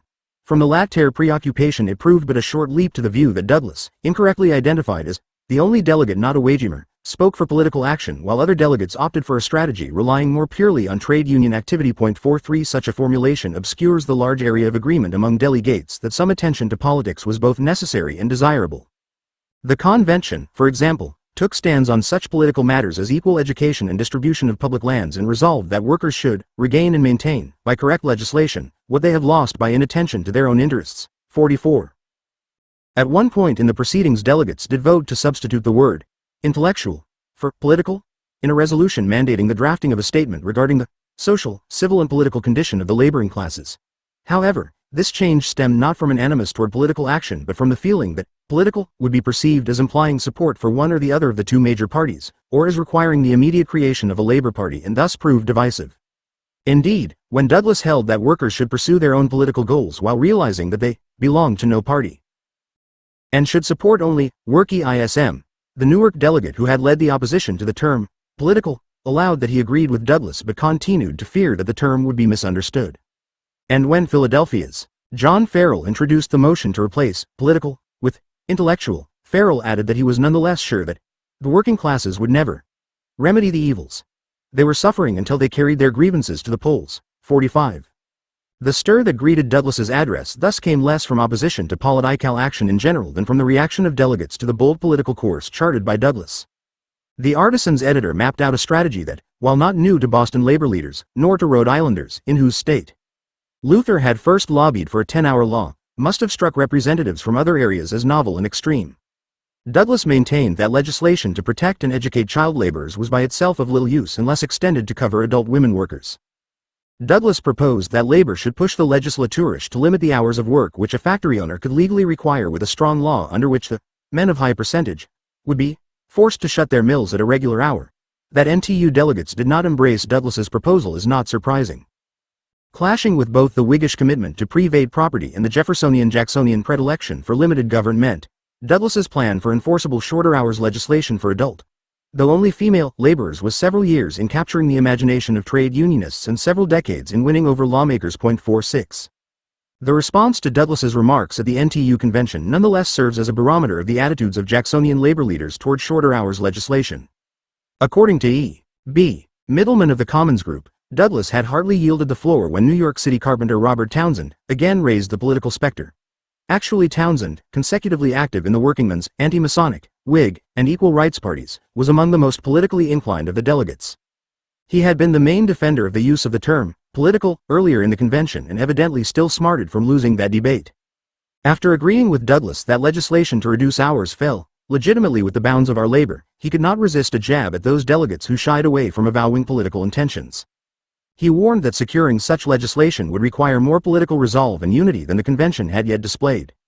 While cynical, Townsend's comments opposed neither Douglas's proposal nor political action in general. David Scott, a New York tailor, spoke more directly in favor of Douglas's plan, adding that he felt that the NTU was not debarred from all political action, and that it remained possible to pursue shorter hours legislation and avoid partisan squabbling. 47. The arguments of those who opposed putting the NTU on record as backing a campaign for laws to reduce the length of the adult woman's working day were largely as political and sometimes as radical as those of Douglas.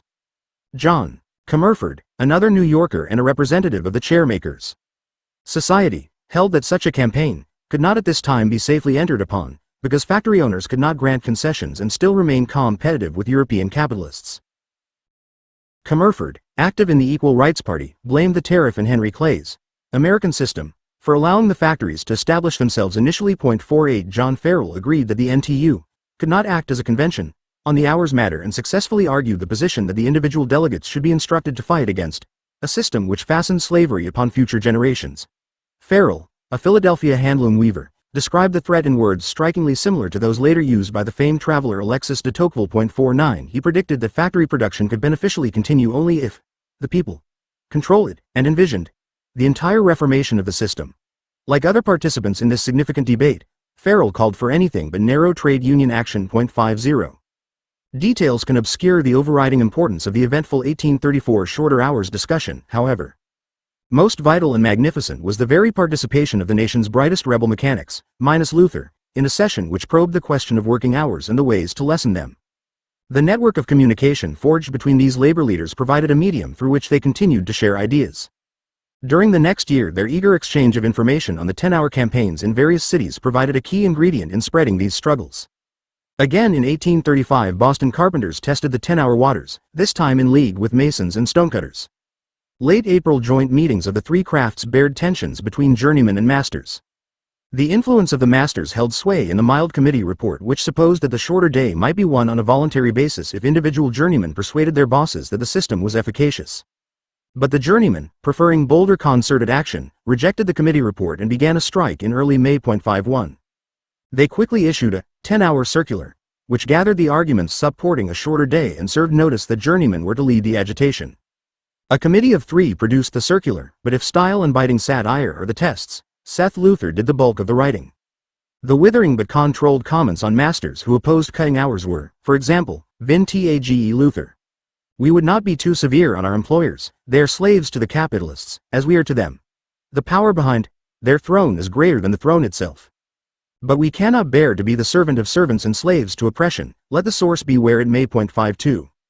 Such rhetoric expresses not just its author's ire but also a serious attempt to modify the prevailing Jacksonian and Republican view of class as a distinction between all producers, including masters, and capitalists, by emphasizing that the producing masters sided with merchant capitalists on the hours issue.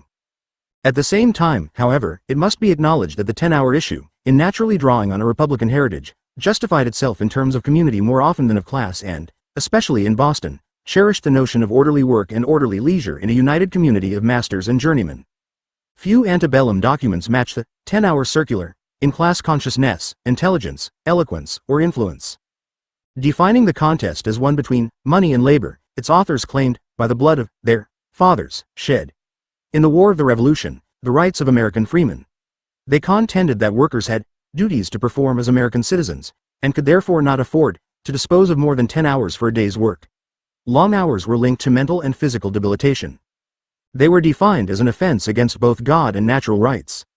Especially acerbic was the 10-hour circular's reply to the boss's standard objection that the shorter day would lead laborers into drunkenness and debauchery. They employ us during the longest and hottest days, and in short days hundreds of us remain idle for want of work. When the long days again appear, our guardians set us to work, as they say, to keep us from getting drunk. 53. The 10-hour circular became the rallying point for a long Boston strike. The strikers had walked the picket line for 2 months when the journeyman housewrights joined their ranks, almost to a man, injecting vigor into the struggle by parading through the city's upper-class districts singing the Marseillaise. By October, nonetheless, the Boston Trades Union had collapsed. The long unsuccessful strike had not only taxed the financial resources of Boston's young city central but had also shattered the master-journeyman unity that had served as the Central Union's organizational principle. 55. Late November saw the journeymen back on the job, working a 10-hour day enforced not by contract but by the length of late autumn sunshine. 56. Ironically, Boston did prove an effective exporter of the 10-hour idea. From New England to the Carolinas, the 10-hour circular aroused local discussion and action around the demand. 57. The earliest such connection took place when the document reached Philadelphia. Luther forwarded a copy of the circular to John Farrell shortly after it had been drafted. Farrell, after consulting with William English, decided that the Philadelphia unions should reprint the circular. The intention was to use the circular to gather support for the Boston strike. Farrell later wrote that the effect was electric when the reprint became available in Philadelphia. The circular, he recalled, became the absorbing topic of conversation among Philadelphia laborers. It spurred not just a feeling of solidarity with the Boston tradesmen but also a desire to end dawn to dusk labor in Philadelphia. 58. This desire, which first found expression among the unskilled, raced from craft to craft and culminated in America's first general strike. Even before the 10-hour circular had appeared in Philadelphia, the coal heavers on the city's Schuylkill River had walked off their jobs demanding higher wages and a 10-hour day. At least 300 of the largely Irish heavers struck in May and patrolled the docks to prevent goods from moving. The pro-business Niles Register stigmatized the strike leaders as chiefly freshly imported foreigners, who despise and defy the law.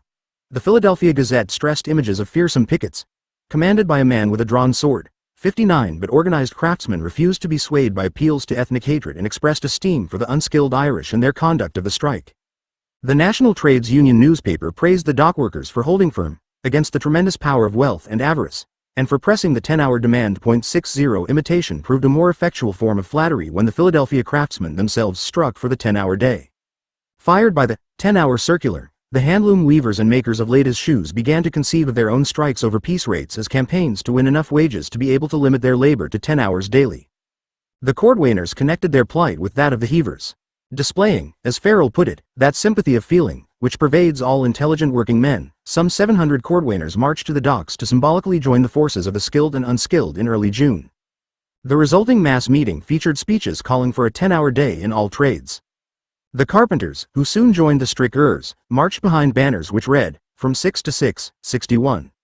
Mass meetings, sometimes held in the appropriate confines of Independence Square, became a regular occurrence. Each day, according to Farrell, added thousands to the ranks of the 10-hour advocates. Bricklayers, plasterers, masons, and hod carriers quickly followed the carpenters to the picket line, and smiths, sheet iron workers, lamp makers, plumbers, painters, and leather dressers were not far behind. Cigar makers, saddlers, and printers soon took up the same argument of the weavers and cordwainers, an argument common in small-scale, bastardized, piece-working crafts. That piece rates in their trades should rise so that only 10 hours of daily labor would be required to maintain pre-strike wages. Bakers demanded an end to Saturday night and Sunday labor. 62 Within 10 days the strike wave was general, with the Saturday Evening Post listing some 20 trades on strike. The editors of the local gazette fretted that the times are completely out of joint, and warned that the streets and squares are crowded with an idle population. French traveler Michel Chevalier observed, "The militia looks on. The sheriff stands with folded arms." 63. The processions of strikers, though not violent, did have an exuberant flavor of class-conscious pageantry. The burgeoning crowds enjoyed the music of fifes and drums and held aloft banners demanding not only, from 6 to 6 inches, but liberty, equality, and the rights of man. A contingent of 500 sailors brandished the banner, "Grog or Death," indicating that some traditionalists could rally to the 10-hour cause. The mass of marching craftsmen carried their tools. One of the largest such processions paraded to the public works, where city employees left their job to join the march. 64. In the face of the public workers' walkout and the receipt of petitions signed by many thousand citizens, the Whig-dominated Common Council passed the nation's first 10-hour law on June 4. The law, which applied only to city workers, conformed to the 6 to 6 inches formula desired by the strikers, and maintained previous daily wages. In the manufacturing suburb of Southwark, the town council granted public workers a 10-hour day and raised pay from 87.5 cents per day to $1. On June 6, Farrell chaired a meeting of doctors, merchants, lawyers, politicians, and workers, supporting the 10-hour demand. This group backed shorter hours as necessary for physical comfort, moral improvement, and social happiness, and organized a boycott of scab coal. The pro-Jackson Pennsylvanian agreed that, politically, it is of immense importance that a change should be effected. Our institutions place all power in the hands of the very men who are now debarred from that cultivation which alone can render them capable of wielding their tremendous strength. 65. With the example of the 10-hour day set by law, with large sections of the community behind the demand, and with the general strike solidly successful, even anti-labor forces began to approve concessions. Niles' Register allowed that 10 hours was probably a long enough working day, at least for those exposed to the sun, and even the Journal of Commerce softened its opposition. 66 Within a few days individual employers capitulated, and Farrell could proudly write Luther to proclaim the triumph of our bloodless revolution. The 1835 events, coordinated by the city's General Trades Union, had, as Michael Feldberg observes, welded various elements of the Philadelphia working classes into a single, self-conscious working class. 67 Although the result of an alliance between dock workers and artisans, the strike also came to involve white-collar and factory workers. In the midst of the strike wave, the United States Gazette announced a projected June 8 meeting of the salesmen and clerks of the city and county of Philadelphia, for the purpose of gaining time for a summer recreation. No extant record indicates what took place at that meeting. The Commons Group cites further demands for early closings by retail clerks 2 weeks later. However, a later study shows that these appeals came from the store owners rather than from their clerks, and persuasively argues that retailers, especially in the grockery business, led campaigns for a uniform closing at early candlelight, because they wished to limit their own hours at the store and to regulate late-night competition. This later study adds, though, that, since even the threat of a clerk's strike must have been a shock to retailers in 1835, its possible effects should not be discounted. The agreements of several merchants to close at either 8 or 9 p.m. 5 days per week lasted but a short while before longer hours again prevailed. 2 years later, a movement led by the clerks themselves again raised the issue of early closings. 68. Factory workers in the industrial suburb of Manayunk also contracted the shorter hours fever in the summer of 1835. As Farrell informed Luther on June 22, the oppressed females and children employed in cotton mills in Manayunk, those brutalizing emporiums of human misery, have caught the spark of freedom's fire and are now on strike for hours. The women and children won an agreement that their day's service shall close at a somewhat earlier hour, but the settlement probably fell short of the 10-hour day. 69. With the 10-hour circular, and the example of Philadelphia before them, skilled workers in many areas agitated for the shorter day in the summer of 1835. As far south as Baltimore, carpenters, millwrights, and bricklayers repeated the united efforts they had first attempted 2 years before. According to some evidence, employers there granted the 10-hour day to all the city's mechanics. In New York City, ship carpenters and sailmakers walked off their jobs to protest the length of work, and the former group gained the 10-hour day. 70 Smaller communities also witnessed action around the issue as the new system took effect after strikes in New Brunswick, New Jersey, Albany, Batavia, and Seneca Falls, New York, Salem, Massachusetts, and Hartford, Connecticut. The journeyman artisans working outdoors in Newark, the mechanics in Paterson, New Jersey, and many tradesmen in Troy and Schenectady, New York, appear to have achieved the reduction without a strike. 71. Hartford typified the smaller cities in that public opinion was a major factor in deciding the issue there. The striking journeymen stressed the benefits to society when every freeman had time to be devoted to the acquiring of information. The masters countered the attack by branding trade unions as subversive of the very first principles of the social compact. Members of the Employers' Association formed by the masters resolved that they would never enter into any such combinations, even as they met to break the strike. But in Hartford, as in most of the other smaller cities, the masters' posture was defensive. Even the Employers' Association supposed that the interest of both master mechanics and journeymen would be served by adopting a definite number of hours for a day's labor. 10-hour advocates carried the day in Hartford and in most of the other smaller cities. 72. For skilled craftsmen, 1835 marked a turning point in the 10-hour struggle. For the first time, journeymen in many urban areas won major changes in work schedules. Nevertheless, the assessment of the Commons Group regarding progress made in reducing hours during that year needs some revision.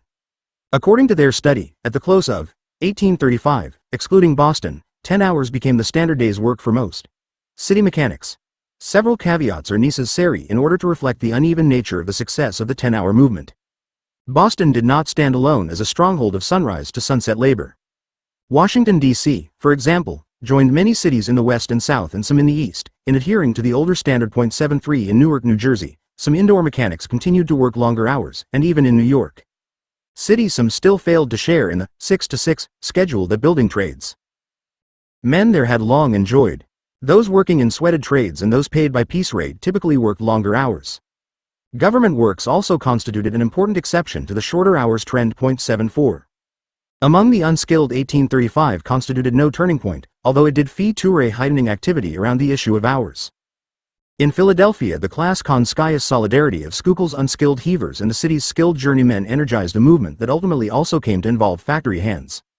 Unskilled railroad builders in nearby Norristown also successfully struck to reduce their daily hours to 10. Throughout the period, numerous wildcat strikes among laborers in the transport industry defended the traditional practices of taking breaks for drinking and smoking.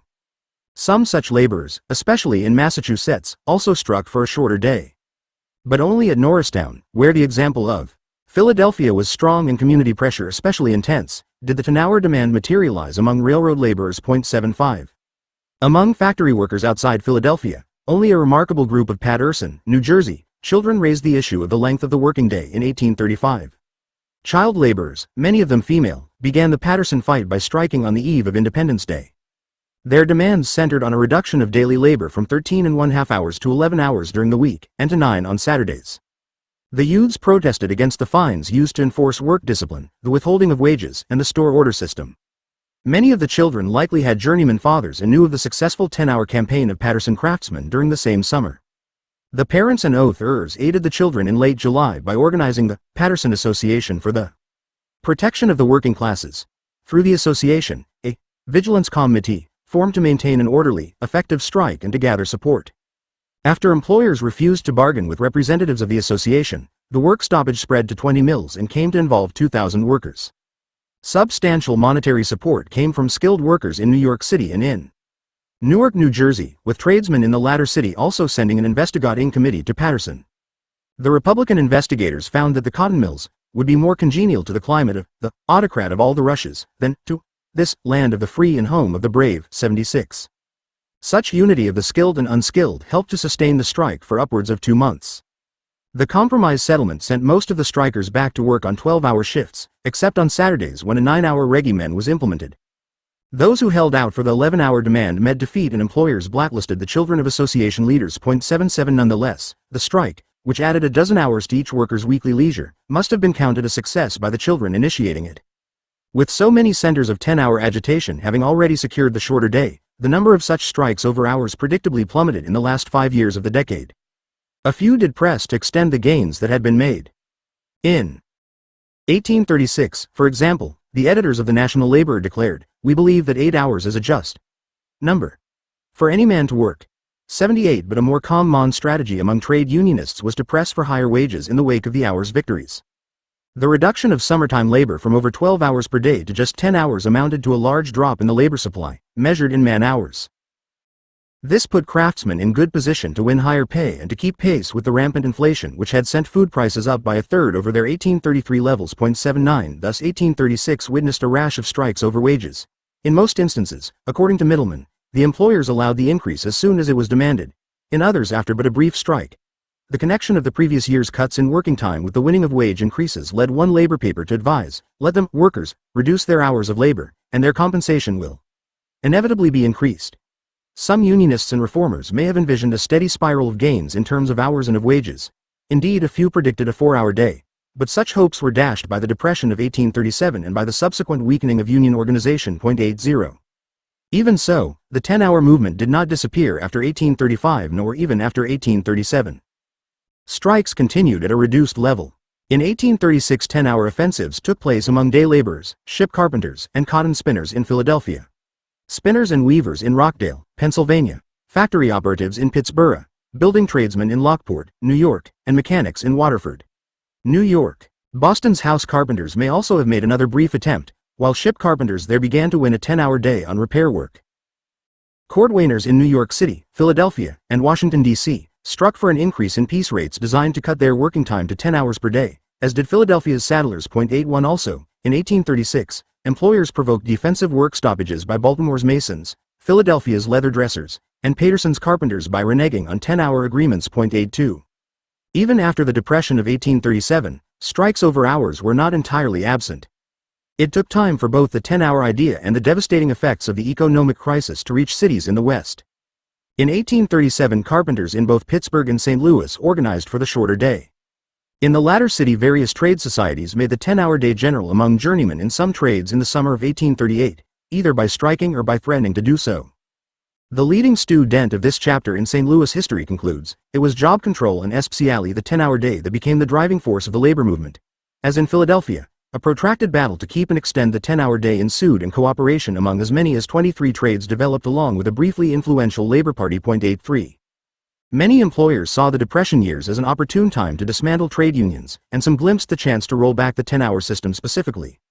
Even before the economic downturn, masters strengthened their employers' associations and pro-business newspapers decried the effects of the 10-hour day.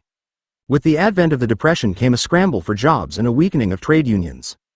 In New York City alone, an estimated 50,000 could not find work in 1837. 6,000 building tradesmen in that city sought employment. New York's Journal of Commerce reflected the opinions of employers who saw that the competition for work could be used as a lever to increase hours. The widely quoted journal maintained, "Now is the time to defy for mechanics, from the union. The rules of the unions as to hours, pay and everything else ought to be broken up." The 10-hour system drew special attention as one of the worst deformities of the union's deformed code. 84. Some employers acted on such logic and attempted to extend hours during the Depression. One such attempt, directed against railway laborers in Bordentown, New Jersey, gave rise to an 1837 strike there. In St. Louis, the employers acted after an 1839 report from the city's Master Builders Association, complaining that the 10-hour system spawned habits of idleness, if not of dissipation. The master builders refused to employ workers except on the longer schedule.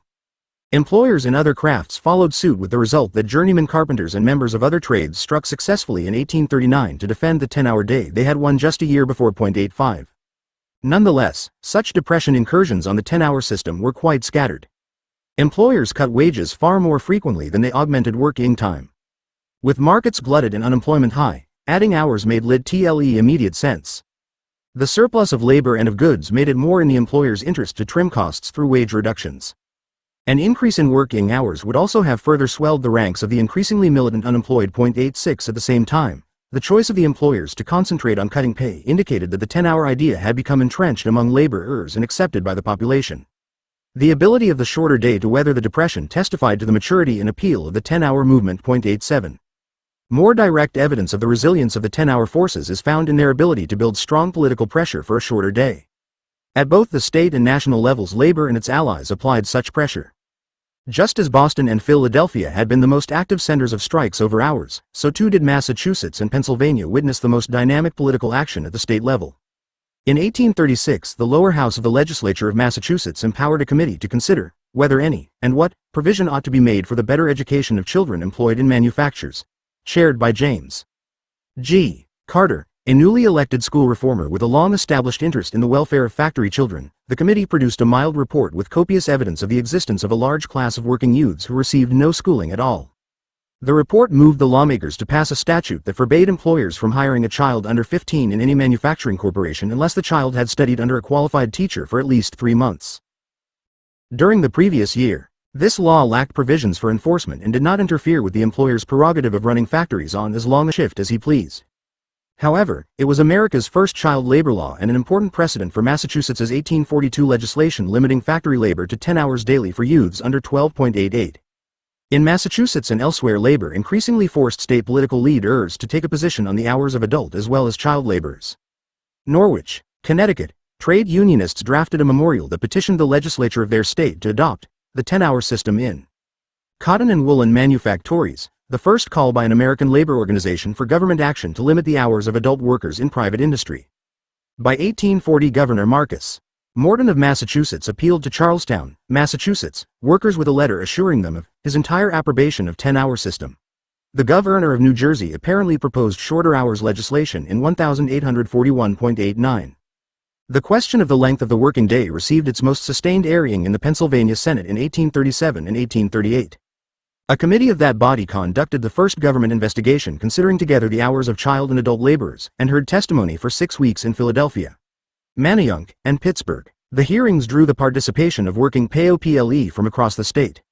Reports from Philadelphia on child labor documented youngsters whose 14-hour days consisted of repeatedly carrying boxes on their heads up 4 flights of stairs. Immigrants from both England and Ireland maintained that they worked longer and harder in the New World than they had in the Old. Physicians contributed testimony concerning the ill effects of long hours. The committee, though not the Senate, concluded that not only would the shorter day be necessary for the preservation of child laborers' health, but that 10 hours of labor per day is as much as the majority of adults can perform without ultimate injury. 90. These state actions coexisted with efforts to make the federal government set an example by granting the 10-hour day to manual workers in its employ.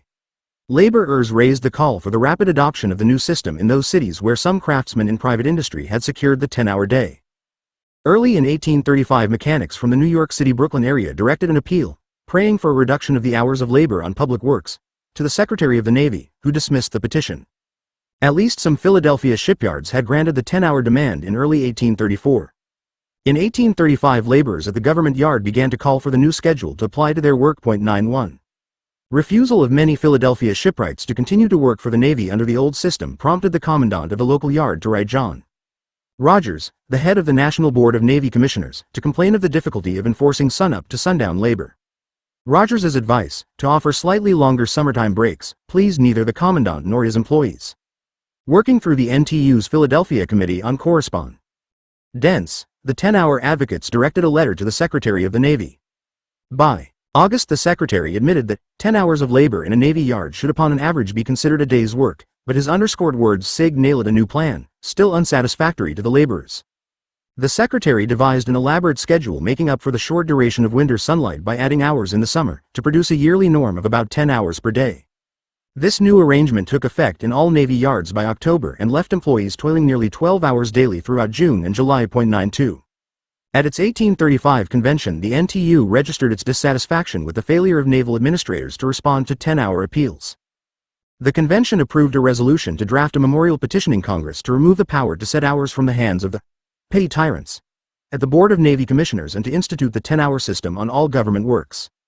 The memorial marshaled the standard shorter hours arguments of citizenship, health, self-improvement, and time for family life, and added the pragmatic consideration that, since the government required longer hours but paid the same wages as private industry, it would attract the worst workers.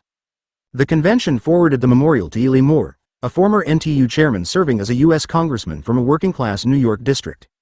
Moore unenthusiastically introduced the document to the House, but members of both the Democratic and Whig parties dismissed it by early 1836 on the grounds that Congress could not interfere in labor relations. 93. That summer the shipwrights, joiners, and other workers in the Philadelphia Navy Yard chose to combine direct action with political pressure on the executive branch. Large public meetings punctuated their extended strike against the government yards. By early August, the success of the agitation caused the government to offer higher wages for long days. The laborers held to the 10-hour principle and refused to return to work. Their appeals for aid from every friend of human rights and human improvement elicited further support among the working people of the city. 94 Especially after attempts by the courts and the city government to break the union of the day laborers, again striking on Schuylkill docks, large crowds turned out to show their solidarity with those on strike. On August 22, at one strike support rally, thousands came together in Independence Square to hear speeches by Farrell and other leaders of the previous year's general strike. The gathering, described as a town meeting, or a great meeting of the workingmen, backed the government workers by appointing a committee to draft a letter calling upon President Andrew Jackson to intervene on the laborers' behalf. 95. The Philadelphians posted their letter on August 29. On August 31, the President ordered his Secretary of the Navy to grant the 10-hour day in the Philadelphia yards. On September 3, the new schedule took effect. Never have either the mails or the wheels of government moved at such a pace. The President obviously had made his decision before receiving the Philadelphia memorial. As early as June, the local commandant had advised federal officials to accede to the 10-hour demand in Philadelphia. Jackson may also have followed the events in that city through the press or through reports from political advisors and may have known, after August 22, that a petition from Philadelphia workers was forthcoming. A less impressive petition from Baltimore had apparently already arrived. This knowledge would help explain the President's ability to, as his Secretary of the Navy put it, anticipate the wishes of the Philadelphia petitioners. 96. Praise for the order dimmed after the scope of the directive became clear. Only those government works in cities where the 10-hour day had already been obtained in private industry adopted the new system. Thus, according to an NTU report from 1836, only yards in Pennsylvania, Maryland, and New York operated on the 10-hour system, while in Brooklyn and the District of Columbia, Gosport, Norfolk, and throughout the southern states, 12 to 14 hours are still claimed by the government. This practice conflicted with the NTU's 1835 recommendation to Congress and with the expectations of trade unionists that government action would spread the 10-hour movement by setting a national exam PLE on which the Philadelphia Memorial had spoken fully. Similarly, the NTU expressed its hopes that government policy would set an example to be speedily felt and followed, and 10 hours for a day will thus in spirit become the law of the land. The piecemeal order of 1836 failed to provide such a symbolic yardstick, and the NTU promised further lobbying to elicit additional executive-filled Square 97 action. On March 31, 1840, President Martin Van Buren did issue a broadly applicable executive order granting the 10-hour day to all those government employees engaged in manual labor. His timing and motivation remain at issue. George McNeill, writing in the 19th century, credited the labor movement with organization and agitation of such magnitude as to warrant Van Buren's proclamation. The historian Mary Beard later wrote that the president acted after a spirited threat of political action on the part of organized labor. More recent scholarship has objected that since the NTU had not existed for 3 years prior to the order and since the Depression had weakened local unions, Van Buren must have acted to win election year votes, rather than because of pressure from labor. 98 Evidence of political agitation involving working people in statewide political campaigns for shorter hours, as presented above, gives some continued credence to the views of Beard and McNeill. At least it seems likely that labor and its allies kept the issue enough alive for the president to know that his order would be warmly received. 99. Whatever its motivation, Van Buren's proclamation thrilled shorter hours advocates. The executive order itself provided that all those, whether laborers or mechanics, employed at government works would be required to work only the number of hours prescribed by the 10-hour system. Van Buren also made it clear that no corresponding reduction in wages ought to occur. 100 The order failed to include white-collar employees, but that was of small consequence since most federal offices opened just 8 hours daily in winter and 10 in summer under an 1836 federal law. A poignant passage in the diary of Michael Shiner, a free black worker in the Washington Navy Yard, captured the way in which Van Buren's order endeared him to many workers. Some years after 1840, Shiner wrote, "The working classes of people of the United States, mechanic and laborers ought to never forget the Honorable ex-President Van Buren for the 10-hour system. His name ought to be recorded in every working man heart." 10. Van Buren's order capped a decade and a half of intense activity surrounding the 10-hour issue. This activity centered among rebel mechanics drawn from the ranks of journeyman craftsmen, but came to involve some unskilled workers.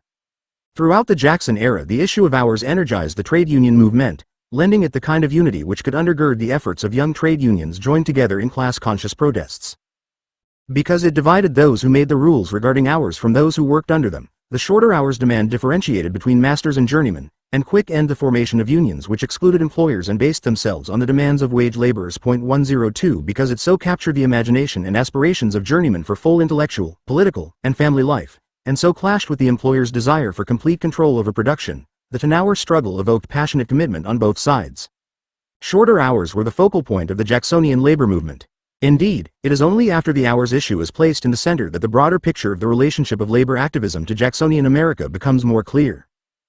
The commitment of so many egalitarian, working artisans to educational reforms, which modern scholars label bourgeois, best makes sense in terms of the intricate connection made by journeymen between education, self-improvement, republicanism, and the right of labor to limit hours and to exercise intelligent control over its own time. Similarly, the perception of the hours movement as a central one recasts our view of the 1830s labor movement's relation to politics. Where hours are concerned, it is impossible to identify a political and an economic wing of the trade unions. It was virtually axiomatic that some political agitation should take place around the issue even if tactical proposals varied. 103. Still more broadly, the sudden spread of new attitudes toward time and of shorter hours protests constituted one aspect of the rapid social change which characterized Jacksonian America. Insofar as they illuminate the pace of such change, the reminiscences of an anonymous New York shipwright serve to compress the experiences of the whole 10-hour movement and of a fast-moving society. The ship carpenter recalled swift changes during the 1830s. Mechanical mankind had labored from sunrise to sunset, so long that, at the beginning of my apprenticeship, New York mechanics had no idea of a briefer term of labor, and one night, when some premature Philos Ofer preached 10 hours to 800 or 900 of us, we laughed at his absurd theories, ourselves convinced that the advent of the 10-hour system was 10 times more remote than that of the millennium. Shortly thereafter, these very workers struck for the 10-hour day. 104. The same striking change in consciousness was repeated in workshops throughout the 1830s. In the 1840s, it would recur among women inside the factory gate. 3. Mill women in the working day, 1842 to 1850. In July 1844, S.C. Hewitt, a mechanic and itinerant organizer for the Fall River Mechanics Association, began a series of New England speeches by acquainting a Pawtucket rally with the virtues of the 10-hour system. Hewitt's enthusiasm over the reception he received was tempered by his concern about the absence of women in his audience. He worried that the language of the handbill publicizing the meeting might have been to blame. Defending to himself his choice of wording, Hewitt explained in his journal, "In calling upon the working men, I certainly supposed the women would feel themselves included, inasmuch as the woman is of the man, and not the man of the women." Hewitt also observed that women work harder than males, and should be expected to play a large role in 10-hour agitation. Later, at a factory village near Woonsocket, Hewitt drew an encouraging crowd of women and punned, "I was honored by the attendance of a fair number of the fair." These fair ones would be fairer still if the present fair system of labor were superseded. 1. Partly as a result of Hewitt's tour, a regional labor organization, the New England Workingmen's Association, took shape that fall. At its first convention, the association promised to admit female labor groups on equal terms. Already women industrial workers constituted the leading edge of many local labor movements. By 1846, they participated so fully in the Workingmen's Association that the organization's name no longer seemed apropos. The group, rechristened the Labor Reform League, seldom failed to address its appeals explicitly to working men and women. 2. The experiences of Hewitt and of the regional association typify broader trends in the labor movement of the 1840s. Organizing mainly around the 10-hour demand, labor groups proved egalitarian in practice as well as in language. 3. A burst of self-activity on the part of the factory girls of New England and the Middle Atlantic states transformed a movement previously based on the participation of journeymen. Because the women textile workers sought the shorter day principally through petitioning state legislatures, a special kind of cooperation between the sexes developed. Disenfranchised women carried petition drives 43 forward, but they necessarily appealed to male voters to back up their political demands. This chapter examines the relations of the sexes in the 10-hour movement of the 1840s and the circumstances under which factory women came to raise the 10-hour banner. It examines why the middle and later years of the decade witnessed such feverish activity by females before the movement ebbed at decade's end. Substantial continuity was maintained between the artisan-based shorter hours movement of the 1830s and the Renaissance movement of the early 1840s. As trade unions bounced back from the Panic of 1837, Familiar names made familiar arguments for the 10-hour day. Charles Douglas, John Farrell, and Seth Luther re-emerged in the new struggles. Male artisans were most influential in reviving the movement to reduce hours. The first stirrings actually predated the Depression's end. Heartened by President Martin Van Buren's 1840 directive on hours, many workers in private shipyards began to agitate for a 10-hour day or less. Results varied, but, by 1842, the Mystic, Connecticut, yards ran on 10-a-day half-hour shifts, and the 10-hour system held tenuous sway in Bath, Maine's shipbuilding industry. At the Massachusetts Navy Yard in Charlestown, carpenters and caulkers doing repair work on old ships, work which often required the assumption of cramped positions, won the 8-hour day in 1842, with joiners following suit 3 years later. 4. Other evidence also indicates that the 10-hour movement of the early 1840s depended on the support of male journeymen. The earliest 10-hour petitions received by the Massachusetts legislature came, in 1842 and 1843, mainly from cities such as Fall River, Mansfield, New Bedford, Newburyport, and Taunton, which more often possessed a heritage of craft-based 10-hour struggles than a large female factory population. The small 1843 petition from the Textile Center of Lowell bore mostly male signatures. The 10-hour Republican Association, which gave the early petition drives a semblance of cohesion, consisted of skilled mechanics. As late as 1844, Fall River remained the hub of the regional movement, sending out an organizer, Hewitt, and publishing an aptly titled paper. The Mechanic? The Fall River Mechanics Association did value the aid of its auxiliary, the Ladies' Mechanic Association, but the women apparently were organized as the relatives of journeymen rather than as workers themselves. 6. Popular culture of the period reflected artisan enthusiasm for reducing the working day. Shorter hours meetings featured a plethora of songs that expressed the feelings of the craftsmen. In 6 to 6, for example, racist humor cloaked the comparison of the hours of journeymen with the schedule assumed to have been worked by slaves. The niggers have their tasks, and when done they may spree it, but the journeymen, they were asked to stick to work as long as they could see it. More typical was the republicanism of the all-day system, a song that predicted that the old all-day system, the ruinous system, affrighted will flee from Columbia's shore. 7. In Elihu Burritt, a blacksmith who ranked among America's finest scholars, and who found time to master a dozen languages, the mechanics found a hero. Burritt symbolized the enlightened working population that might emerge if hours were cut to 10 or even less. At an Independence Day celebration in 1844, one Fall River activist admitted the practicality of calling for the 10-hour system as an immediate demand, but reminded his listeners that the learned blacksmith, Burritt, of this state pursues the following order: 8 hours of manual labor, 8 for intellectual improvement, and 8 for rest. 8. That the journeyman should have sustained so active an interest in 10-hour agitation even after the gains of the 1830s is not surprising. In many areas, particularly southern ones, sunrise to sunset labor survived for skilled as well as for unskilled labor. For instance, in 1847, journeyman house carpenters in the Grow-Ing community of Nashville, Tennessee, reiterated the arguments made by their craft brothers in Philadelphia 2 decades before: we need recreation. It is estimated by political economists that 5 hours labor per day would be sufficient for support of the human race. We have minds and they must be improved. We are lovers of our country and must have time to study its interests. A year later, Rochester, New York, journeymen still fought for the 10-hour system. 9. In New England, the 10-hour cause had progressed unevenly. Long hours applied to some journeymen and many mill workers. Believing that the sight of a working man of the village at leisure might tempt factory workers away from steady labor, the textile capitalists fought against the 10-hour demand in workshops as well as in mills. In Boston, home of the textile industry's elite, well-financed campaigns countered each 10-hour offensive. Journeymen there still mounted efforts to win the shorter day. As late as 1859.10 in mill towns, a large number of skilled male workers labored as machinists tending factory equipment, and in production tasks like tentering, carpet weaving, and mule spinning. Even in those large mills that opted for a maximum of female labor, males constituted about 1/7 of the workforce. The males brought substantial skills and craft pride to the factories but had to work roughly the same shifts as the female hands and sometimes had to labor on Sundays as well. 12 Mill owners also profited by long hours in workshops of the factory community because they were then not disadvantaged in the market for skilled male labor. Conversely, Mechan ICS had an interest in extending hours agitation into the mills. If the artisan movement for a shorter day showed continuity between the 1830s and 1840s, the response of the factory population shifted sharply.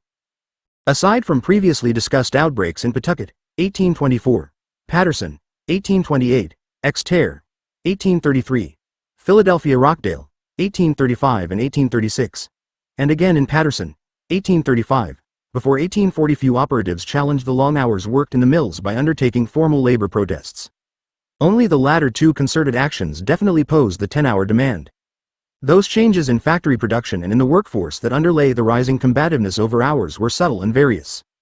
The most common explanation for the factory women's mounting militancy regarding hours is that the congenial early mills, run to the paternal specification of the group of Boston merchant capitalists, changed under the pressures of competition in the 1840s. According to this view, a new generation of factory owners forgot the social responsibility of the 1820s and 1830s and made factory work distasteful. There are threads of truth in such an analysis, but on the whole it does not wash. As Helen Sumner, historian of women workers, observed long ago, no golden era ever really existed in the textile factories of this country. 13. In some respects the early years were the worst. Samuel Slater's Pawtucket Mill constituted a prototype imitated by the overwhelming majority of textile factories built in the first quarter of the century. These mills, in which child labor was rife, were of the Rhode Island, or family, type. Each employed a small workforce, usually fewer than 35 persons.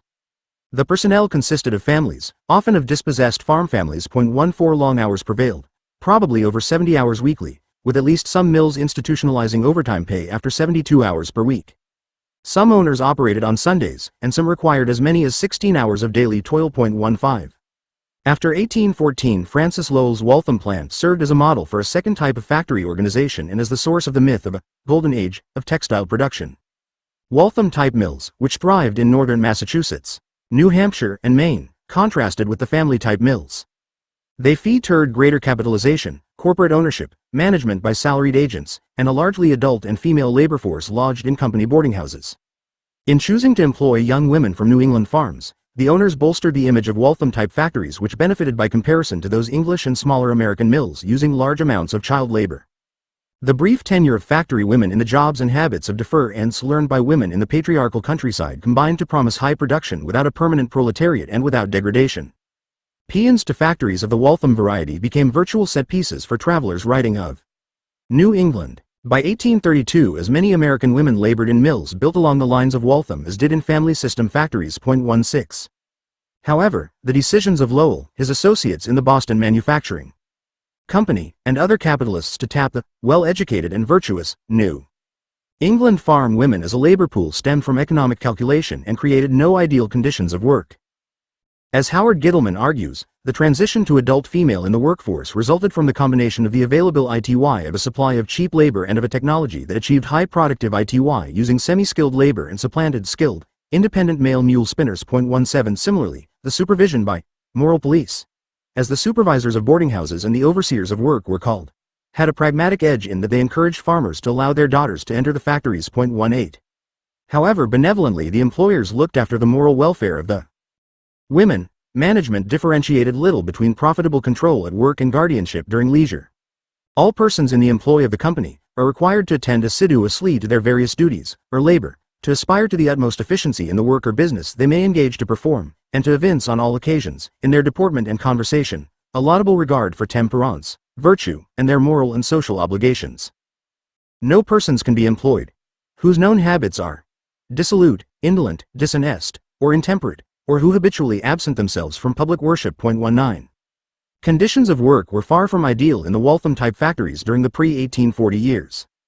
Investigations, travelers' accounts, and reminiscences agree that the working day averaged between 12 and 13 hours during the late 1820s and 1830s. 20 Summer days must have seemed especially confining to the former farm girls who now had little or no time for outdoor activities during daylight hours, save on Sundays. Some factories compounded this deprivation by nailing windows shut to regulate changes in humidity and prevent the breaking of threads. Such grievances may have been very much in the minds of factory girls who sang in 1836. "Oh, isn't it a pity that such a pretty girl as I should be sent to the factory I pine away and die? Oh, I cannot be a slave. I will not be a slave. For I'm so fond of liberty that I cannot be a slave." 21. Rushed meals provided but a slight break from the confinement in the noisy factories. Even at Lowell, showcase of the factory cities, workers had but 30 minutes utes to walk from work to boarding house, eat breakfast or dinner, and return to work. Some employers shaved, even this time by manipulating clocks during meals. Such haste caused Seth Luther to quip, in 1832, that the light and cheerful step of the girls betrayed necessity, not good health. In spite of glittering accounts to the contrary, the situation of the early factory women was not so golden as to lead to an unconcern over the length of the working day. 22. Other, less sweeping, reasons for the quiescence of the early factory women regarding hours therefore merit attention. The early mills, especially of the family type, did not require utterly alienating labor. In the smaller mills, turning out a diverse line of goods, tasks varied. Workers, especially adult males, could sometimes switch from job to job during the day. Craft skills were at times prized, especially in carpet production. In the 1830s, even in the Waltham-type factories, as many as 2 women in 5 worked in pairs or in small groups and could trade tasks or even leave the job entirely for short periods. The pace of work allowed for talking and reading on the job. 23. In the few large factories outside the textile industry, workers sometimes retained fantastic options as to how they would organize time and tasks. The Fed Errol Armory at Harper's Ferry stands as an extreme example of an antebellum plant in which highly skilled workers largely supervised themselves. As Merritt, Roe Smith's study indicates, the employees at that gun-producing factory commanded scarce skills and managed to work as few as 5 hours daily during the 1830s. The factory opened at dawn and closed at dusk, but workers came and went at will, working just enough to produce a fixed quantity of goods. When, in 1842, government managers instituted the 10-hour system prescribed by Van Buren's 1840 directive, the armorers mounted a clock strike against the new system. Harper's Ferry, part factory and part government pork barrel project, hardly typifies manufacturing establishments of the antebellum period. Nonetheless, the behavior of the armory's craftsmen does illuminate the relationship between closely supervised, highly specialized labor and the desire to codify and limit hours. To the extent that early textile mills and mines allowed for varied, self-paced work, they forestalled shorter hours demands. 24. The composition of the labor force in pre-1840 textile factories also militated against 10-hour agitation. Family system mill workers sometimes had few choices and little social power. Landless and often indebted, they depended, for their incomes, on the mill in which they worked. Their lives centered around company houses and company stores. The favorite reaction to harsh conditions in a family system mill was to move to another, where hours often were as long and labor as unrewarding. 25. In the early Waltham system mills, migration also represented the most common response to lengthy schedules and tightening discipline. The factory women, most of whom hailed from areas relatively near the mill during the period prior to 1840, could return to farms for a respite or for good. Many eased the transition to the long periods of confinement required by factory life by departing for short stretches, especially during summers and berry-picking seasons. 26. These excursions often had the overseer's sanction because they restored lost vigor and, if the women persuaded neighbors to return to the factory with them, provided a means to recruit new labor. Others, perhaps as many as 10% of the workers in some mills, punctuated their factory labor with terms of school teaching in the countryside. 27. Such time away from the factory made grievances over time seem less urgent.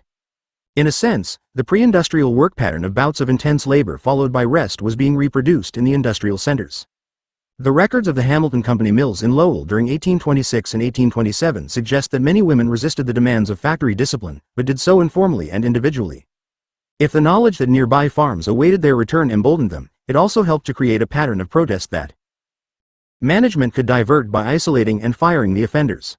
Among the 107 firings charted by the Hamilton Company were the following dismissals, which must have drained the mill of many of its most militant workers.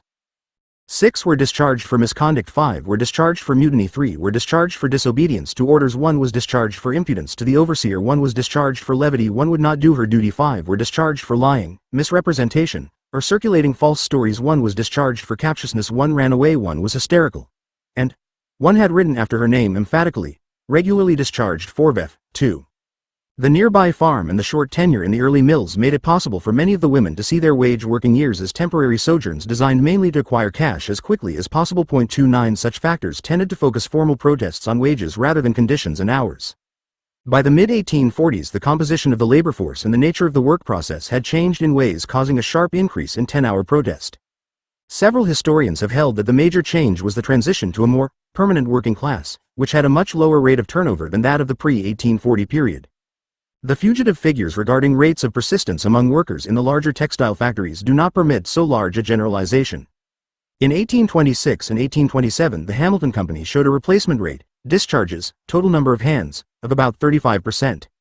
By 1845, rates varied from 25% to 50% and, as late as 1853, the peppermill mills had 100% replacement rates.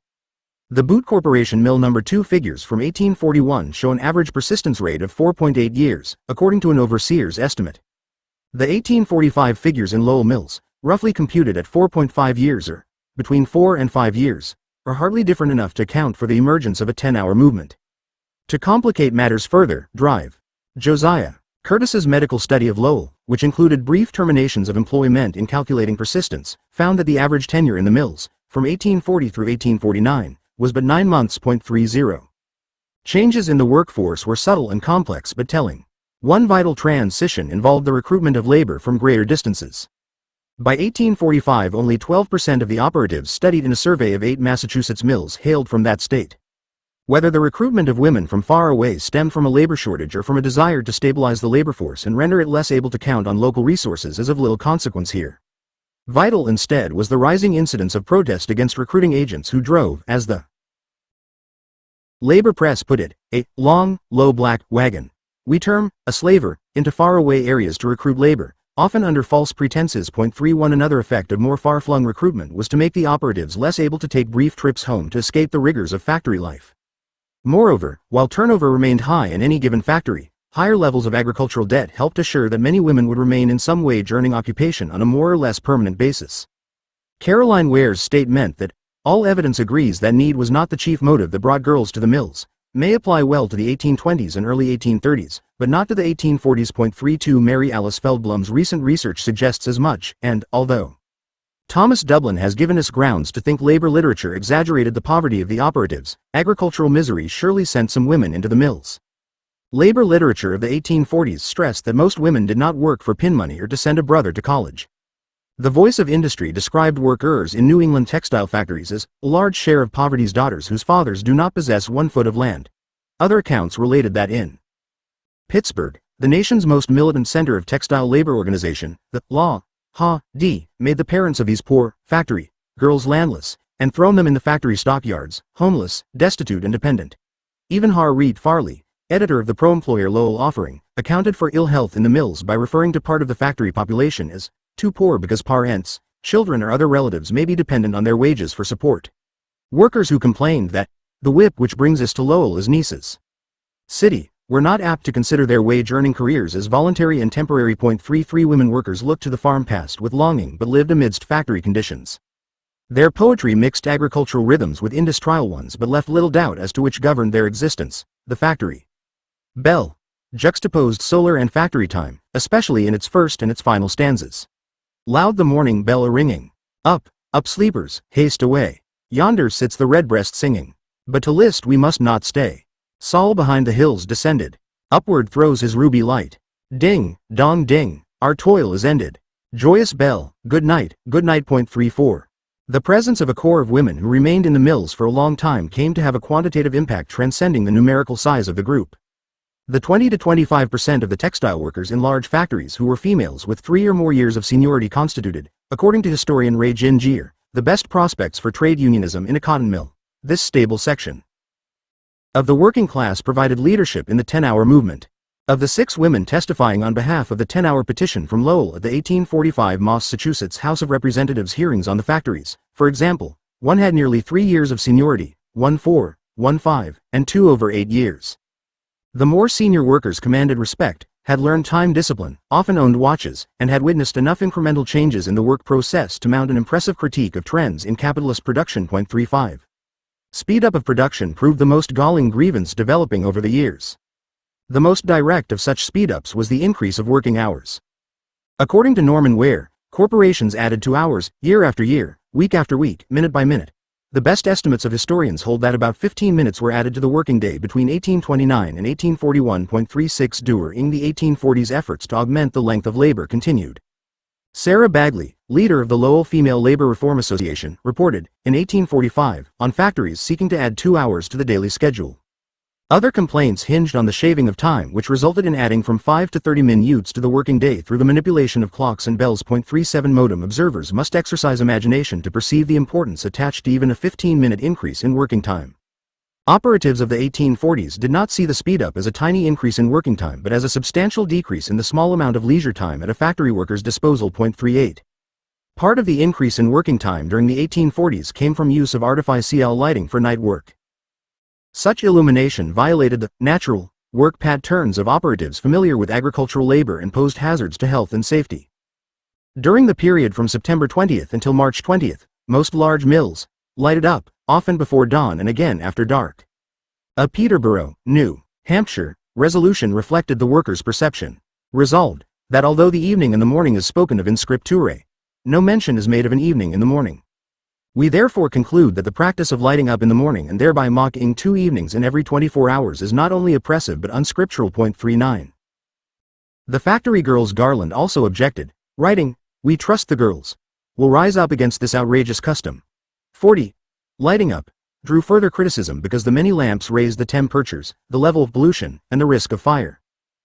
Josiah Curtis's 1849 report to the American Medical Association, for example, described a typical factory room as having 50 solar lamps, which assist not only in impairing the confined air but also in raising the temperature frequently to 90 F. Small whale oil lamps supplemented the larger gas and oil-fueled devices so that, according to the 1845 testimony of one Massachusetts woman, as many as 61 large and 293 small lamps burned together to illuminate a single workroom containing 150 employees. 41. The bells and parades marking the start and end of the lighting up period expressed and ritualized the operatives' opposition to the practice. The ceremony in March featured a festive atmosphere in which workers decorate their large hanging lamps with flowers, and form garlands of every ingenious description. At one Rhode Island celebration in 1845, laborers chanted Liberation in support of the freeing of the leaders of the Dorr Rebellion and to greet their own relative freedom. At the start of the period of artificial lighting there was little to celebrate and, on at least one occasion, in 1846 at Nashua, New Hampshire, factory women struck to protest. 42. Other speed-ups involved tighter supervision and a faster pace of work. Most factory rules and schedules specified details by the 1840s and 1850s, even to the extent of strictures such as, in all cases the first stroke of the bell is considered as marking the time. 43. Talking on the job, reading at work, and raising potted flowers in the mills came under attack. Some women did smuggle printed pages into the factory after books were banned, but even these pages, including Bible passages, were confiscated by overseers whose zeal was encouraged by premium bonuses for productivity. 44. Speed-ups and new technology also meant that the women came to tend more looms. In the late 1820s, New England factories, like those in Britain, generally assigned a pair of looms to each operative. By the 1840s, no fewer than 3, and sometimes 4 looms per person were typical. The speed of individual looms, measured in beats per minute, an index expressive of how rhythms of the mill derived from the machine, was varied to achieve optimal production. 45. Workers transferred to newly built mills felt the impact of changes keenly, reporting that the new factories were vastly more laborious than the old. 4. Speed-ups might not have generated so large a 10-hour movement had piece rates not dropped with increases in production. To women new to the mills, piece rates likely appeared as a reasonable kind of remuneration. Payment according to production meshed with the tradition of task orientation toward work that was common on farms. 47 or so it seemed. But as the women witnessed one reduction of rates after another, it became clear that their wages were not tied to production.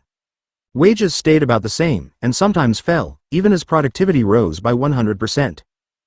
The labor press saw the logic of piece rates as the increased work being done by labor and the profit going to capital, and offered a new definition of operative as a person who generally earns 3 times as much as she receives. Strikes over piece rates, such as the turn-outs in Lowell in 1842 and in Chicopee in 1843, often preceded 10-hour 48 campaigns. In 1845 even the pro-corporation Lowell offering took an uncharacteristic and critical second peep at factory life. 2 characters in the offering's story exchange thoughts on piece rates and work. This cutting down wages is not what they cry it up to be. I wonder how they'd like to work as hard as we do, digging and drudging day after day, from morning to night, and then, every 2 or 3 years, have their wages reduced.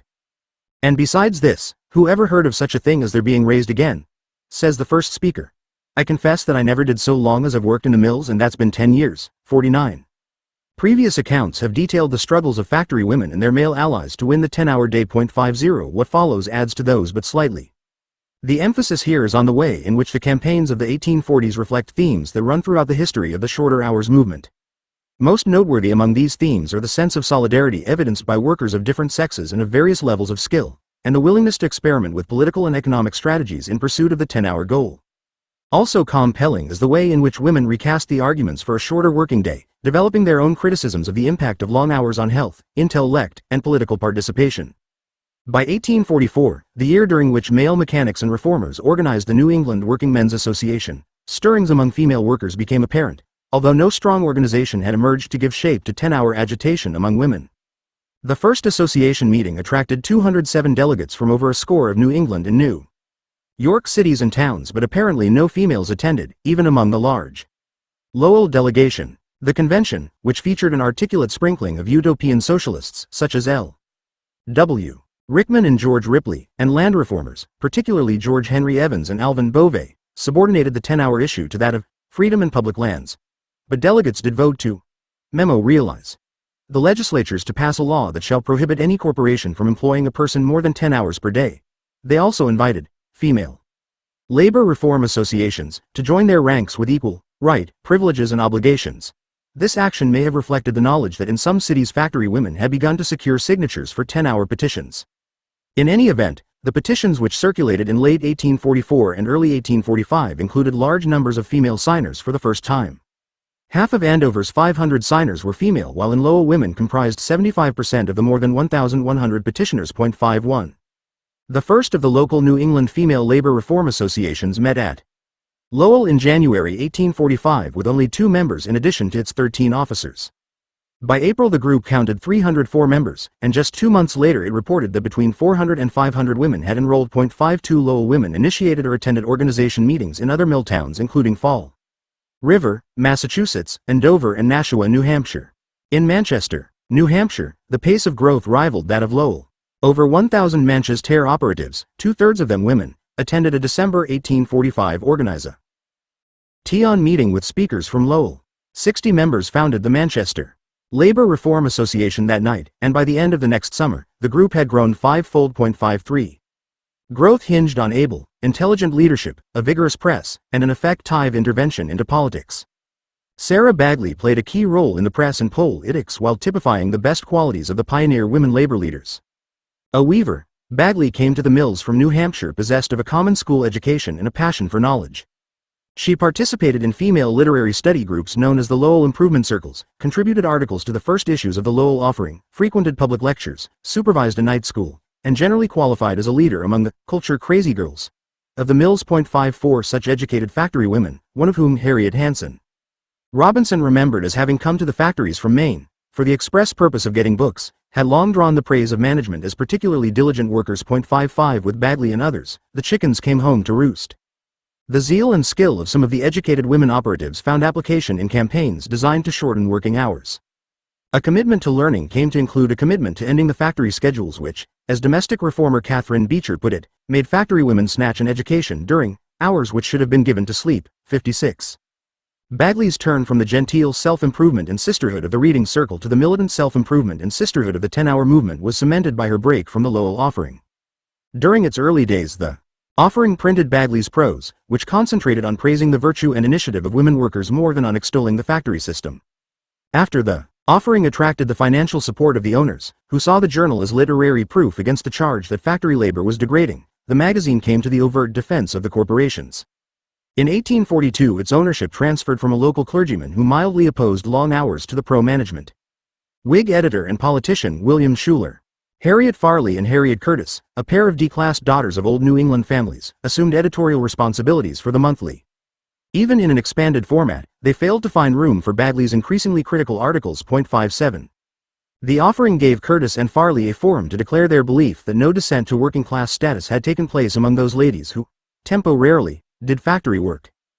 In return, the editors avoided discussion of issues such as wages and conditions on the ground that these depend on factors over which we have not control. Veiled protests, which hinted that a 9, 8, or even 6-hour day ought to prevail, sometimes appeared, but Bagley's indictments of the length and nature of factory labor did not. A chasm had opened between Bagley's approach to labor problems and the pieties of the Offering. Farley's own 10-hour strategy best revealed the gulf. I dislike heartily the long-hour system. But I have a joyful faith in the corporations. I have no doubt that in their own good time, they will introduce the 10-hour system, and will not this be a noble deed? 58. Excluded from the Offering, Bagley devoted her talents to the voice of industry, a Massachusetts weekly endorsed by the New England Working Men's Association. During the summer of 1845, the Voice instituted an autonomous female department, which functioned under the immediate supervision of the Lowell Female Labor Reform Association. Bagley and Huldah Stone ran the department, and, after the Voice moved its offices to Lowell, Bagley edited the paper briefly. Her tenure established her as the first female labor editor in the United States and oriented the Voice even more toward women readers. Event to ally Lowell females assumed ownership of the paper. 59. Under both Bagley and a male editor, W. F. Young, the Voice concentrated its agitation on uniting men and women around the 10-hour demand. The paper repeatedly castigated the offering for its refusal to favor 10-hour legislation. 60. The Voice also served to spread the 10-hour message to smaller textile centers. Its agents in several states announced the regional scope of the movement, and the paper became a clearinghouse circulating petitions and reporting on 10-hour struggles from New England to Pennsylvania. 61. Political pressure at the state level, a tactic developed by male mechanics in the early 1840s, remained the favorite strategy of 10-hour advocates after large numbers of factory women entered the campaign, but the women brought new dimensions to the statewide petition drives. Not only did the female activity lead to larger numbers of petition signatures, but by drawing women into political participation, it raised feminist issues alongside labor issues. Historians have argued that the anti-slavery petition drives of the 1830s and 1840s assumed special significance to women because they represented a way to participate in the political arena when other avenues were closed. This observation applies as well to the fact Tory petitioners. 62 Mill women, acting on their own behalf and living in a community of females, were arguably more politicized and sensitized to sexual oppression by their experiences in the petition drives than were their anti-slavery sisters.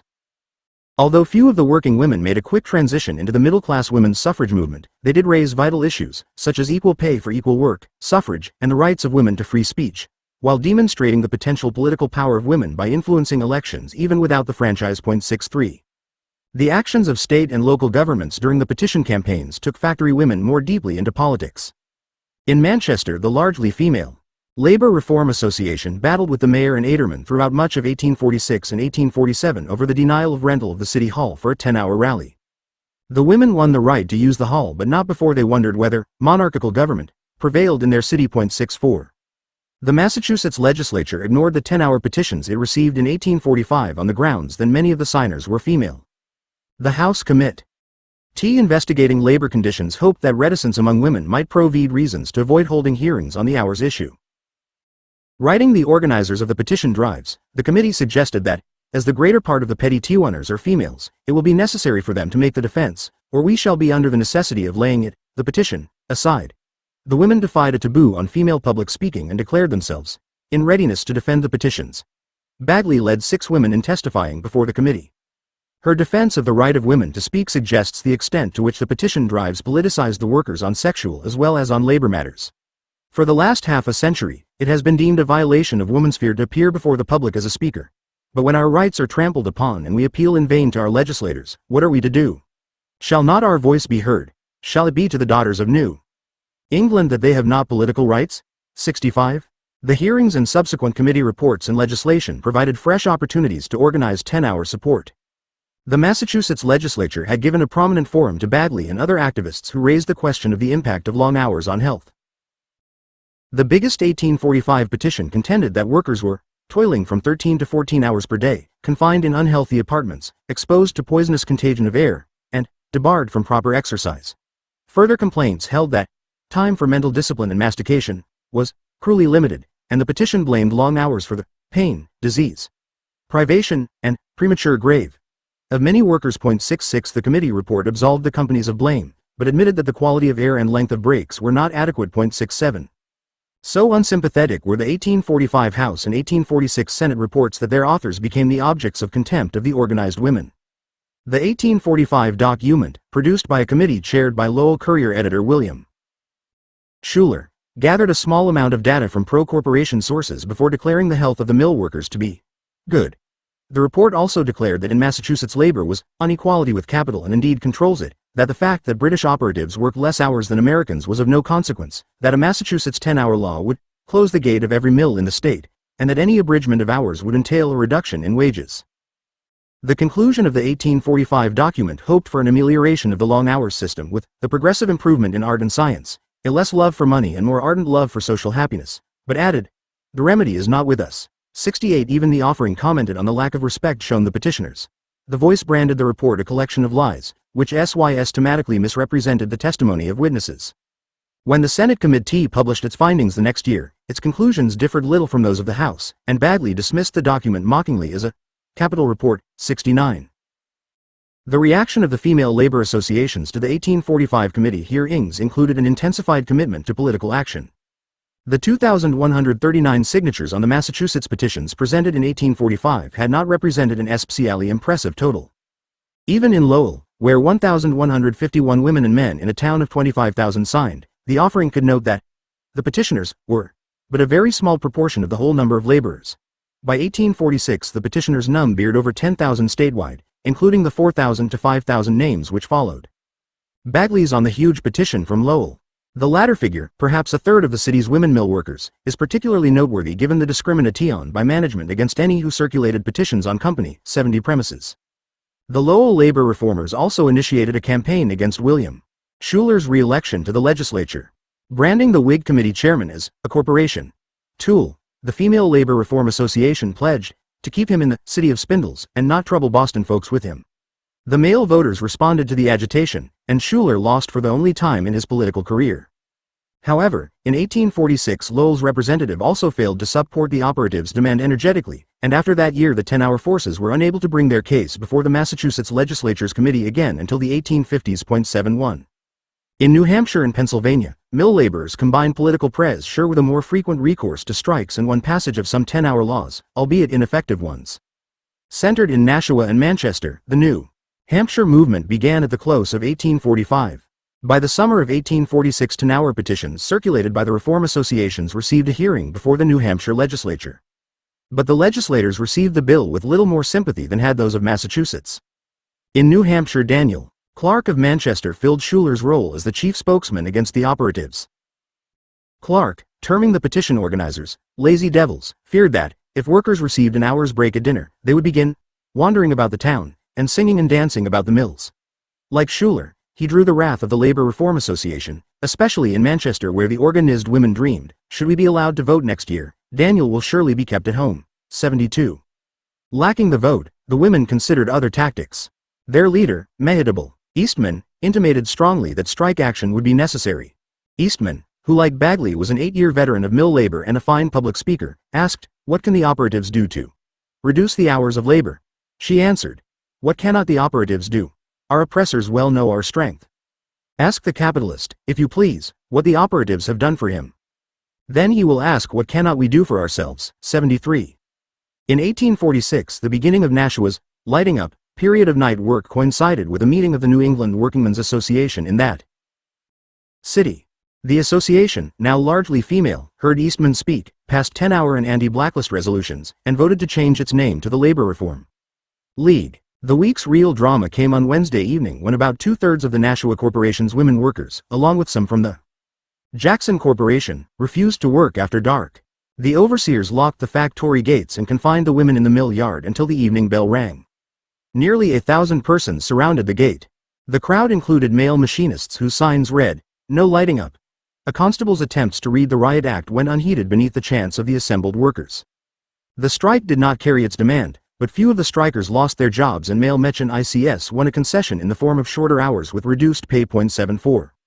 In 1847 the New Hampshire legislature passed the nation's first 10-hour law, but strikes and protests nonetheless followed as its inefficacy became clear. The statute enjoyed both Whig and Democratic support. One section forbade employers from working minors, under 15, for more than 10 hours and provided a mechanism for enforcement. The other section, which said 10 hours as a day's work, immediately undercut its own force by adding, unless otherwise agreed by the parties, and prescribing no penalties for violation. The Voice of Industry headed its article on the act with, "All hail New Hampshire," and managed to show enthusiasm even as it predicted that corporations might institute their own rules relative to hours of labor and denominate them special contracts to circumvent the law. Horace Greeley's Tribune was franker, finding the law a very poor affair and a milk and water enactment. 75. Even before the passage of the law, employers had submitted contracts to mill workers that required acceptance of hours, as long as the mills run. After the passage of the law, such contracts were pushed by fraud and force. So deceptive were the practices in securing signatures that Harriet Putnam, a labor reform Association leader, sign a long hours contract. In the weeks immediately before the law was to take effect, both sides quickened the pace of activity. The operatives relied upon petitions and on mass meetings of men and women who resolved that, after the 15th of September next, we will not work more than the legal number of hours, and offered to take a pay cut to gain shorter hours. 76 Corporation agents accelerated threats of firings and of blacklisting. When September 15 arrived, many mill hands struck by refusing to sign the special contracts. As many as 2/3 of the workers in some mills remained out. In Nashua, the strikers held processions with music and banners. The corporations stood firm, however.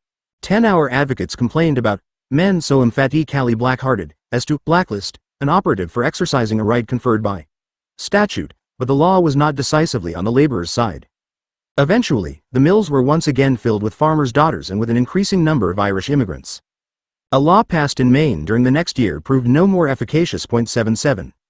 Pennsylvania textile workers also drew flexibly on a variety of tactics to secure shorter hours. During the years between 1845 and 1848, Pennsylvanians launched militant strikes, pressured legislators to pass a 10-hour law, and even attempted to organize a nationwide textile general strike for the 10-hour day. Pittsburgh agitation began defensively, but labor soon took the offensive. At least some of the mill workers there appear to have had relatively short hours in the early 1840s.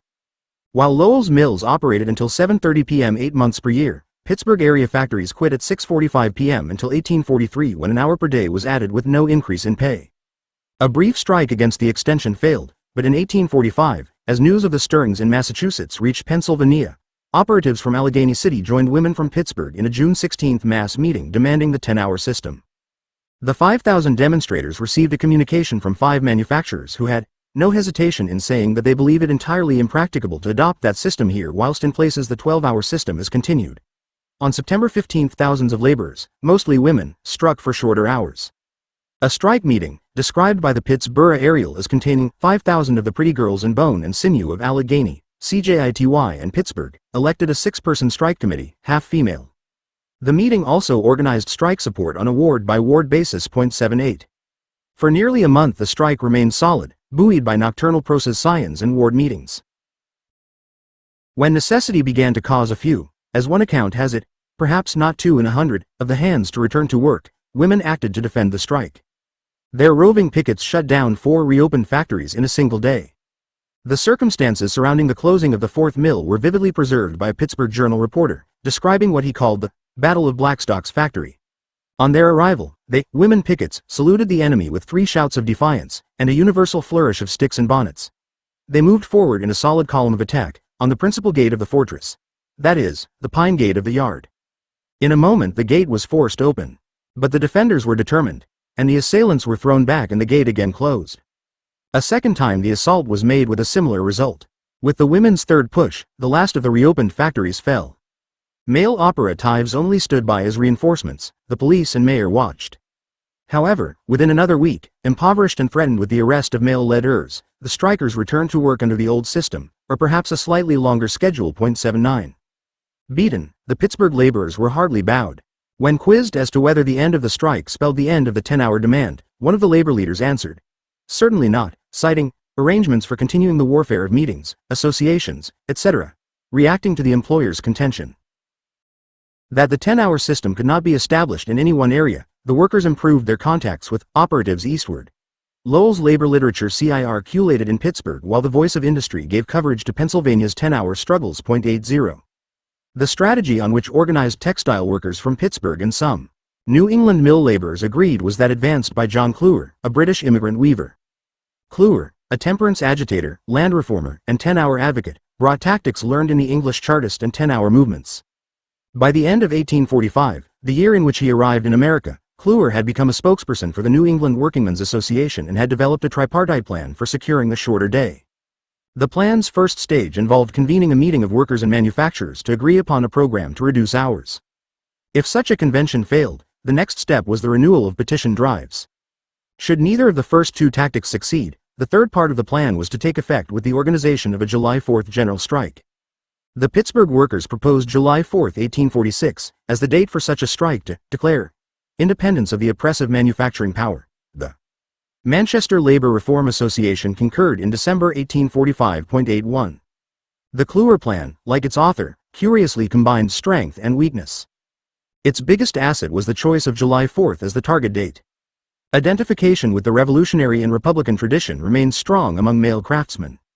During the July 4th holidays of 1844, for example, 2,000 met at Rodman's Grove to hear speeches in favor of 10 hours as a patriotic demand.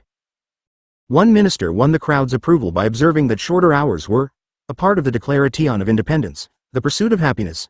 A contemporaneous Boston labor meeting adopted a 10-hour resolution alongside a vow to show the world we are not the degenerate shoots of the liberty sowing seed stock of 76-82. Male mechanics identified women 10-hour supporters as the latter-day counterparts of the Daughters of Liberty, and factory women labor leaders accepted and extended this Republican designation.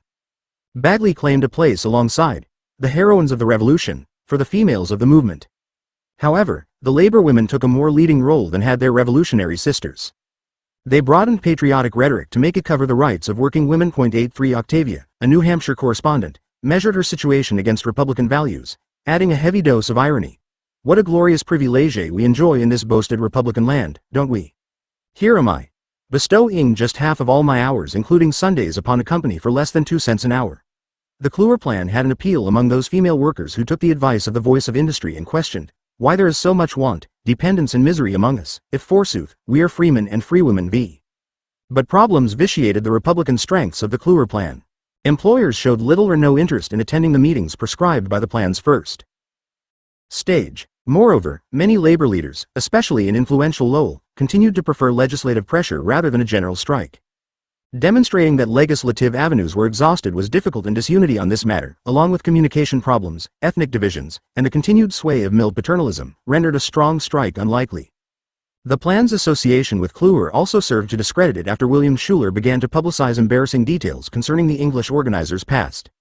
Early in 1846, amidst a barrage of truths, half-truths, and irrelevancies from Schuller, debate shifted from the merits of the plan to whether its author was a bigamist, liar, ex-convict, reformed alcoholic, and Chartist. Operatives who expected to be free of long hours after 1846's Independence Day were disappointed as the general strike never occurred. 85. But Pennsylvanians continued to agitate for the 10-hour day. In 1846, Philadelphia supporters formed a 10 Hours Association, which called for a national transition to the shorter day. Child labor in smaller mills made long hours an issue in the Philadelphia area. In nearby Delaware County, a factory-based 10-hour group, which stressed health, education, and employment, emerged during 1847.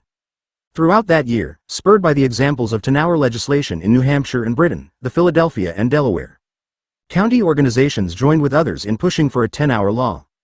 The Delaware County forces submitted petitions and acted to secure favorable publicity in both Democratic and Whig papers. By January 1848, one of the petitions had 3,500 signatures. Bipartisan support carried the law through the legislature the following April. 86. Pennsylvania's 10-hour statute differed in particulars from New Hampshire's but contained the same loophole. A clause allowing a special contract for longer days circumvented the 10-hour provision and even made it possible for parents to sign agreements requiring children over 14 to work longer hours. Greeley's Tribune referred to the act as a humbug, but hoped that those whom it was intended to put to sleep will come back, and, like Oliver Twist, want some more. 87. Weeks before the July 4th date when the law was to take effect, the proprietors of the largest Pittsburgh-Allegheny City mills met to decide on a strategy to render the 10-hour provision inoperative. Arguing that they could not compete with mills in areas not requiring a 10-hour day, the owners vowed to employ machinery 12 hours per day as heretofore and to require special contracts. 88. On Independence Day, as the employers insisted on the contracts, 2,000 workers shut 7 mills by refusing to sign. For 8 weeks the conflict, part strike and part lockout, dragged on. As in 1845, pitched battles resulted when a few workers went back to the mills after about a month. This time the Pine Gate at Penn Mill had an iron backing and police actively opposed the female-led crowds. Nonetheless, amidst Amazon vehemence and a hurricane of brickbats, mud and stone, the mill stopped production. The laborers kept the mills closed for another 4 weeks before most of the corporations acquiesced to the 10-hour day with a 10 to 16% reduction in pay. By this time the mill workers had suffered over 100 arrests on Ontario charges. The meager resources of the strikers, supplemented by aid from craftsmen and proceeds from a factory operatives' ball, had been taxed for 2 ageless months.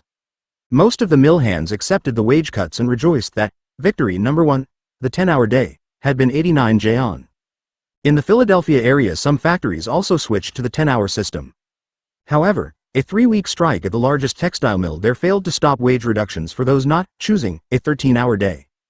In Delaware County, employers fired recalcitrants and ignored the law for the next 5 years. 90 Nevertheless, and despite the failure of a new law to close the loopholes in 1849, Pennsylvania's combination of political and direct action had made it the leader among the industrial 10-hour movement's modest successes. 91. The achievements of the New England movement look so small when compared to the commitment of many of the workers that one must ask how the struggles there could have ended so rapidly and unsuccessfully. In 1846, all Massachusetts mills owned by the Lowell Corporation did react to pressure by adding an average of 20 minutes to the dinner break. New Hampshire's large mills followed suit the next year. 92 These gains were significant to laborers who had but about 2 leisure hours per day, but they fell far short of the 10-hour goal.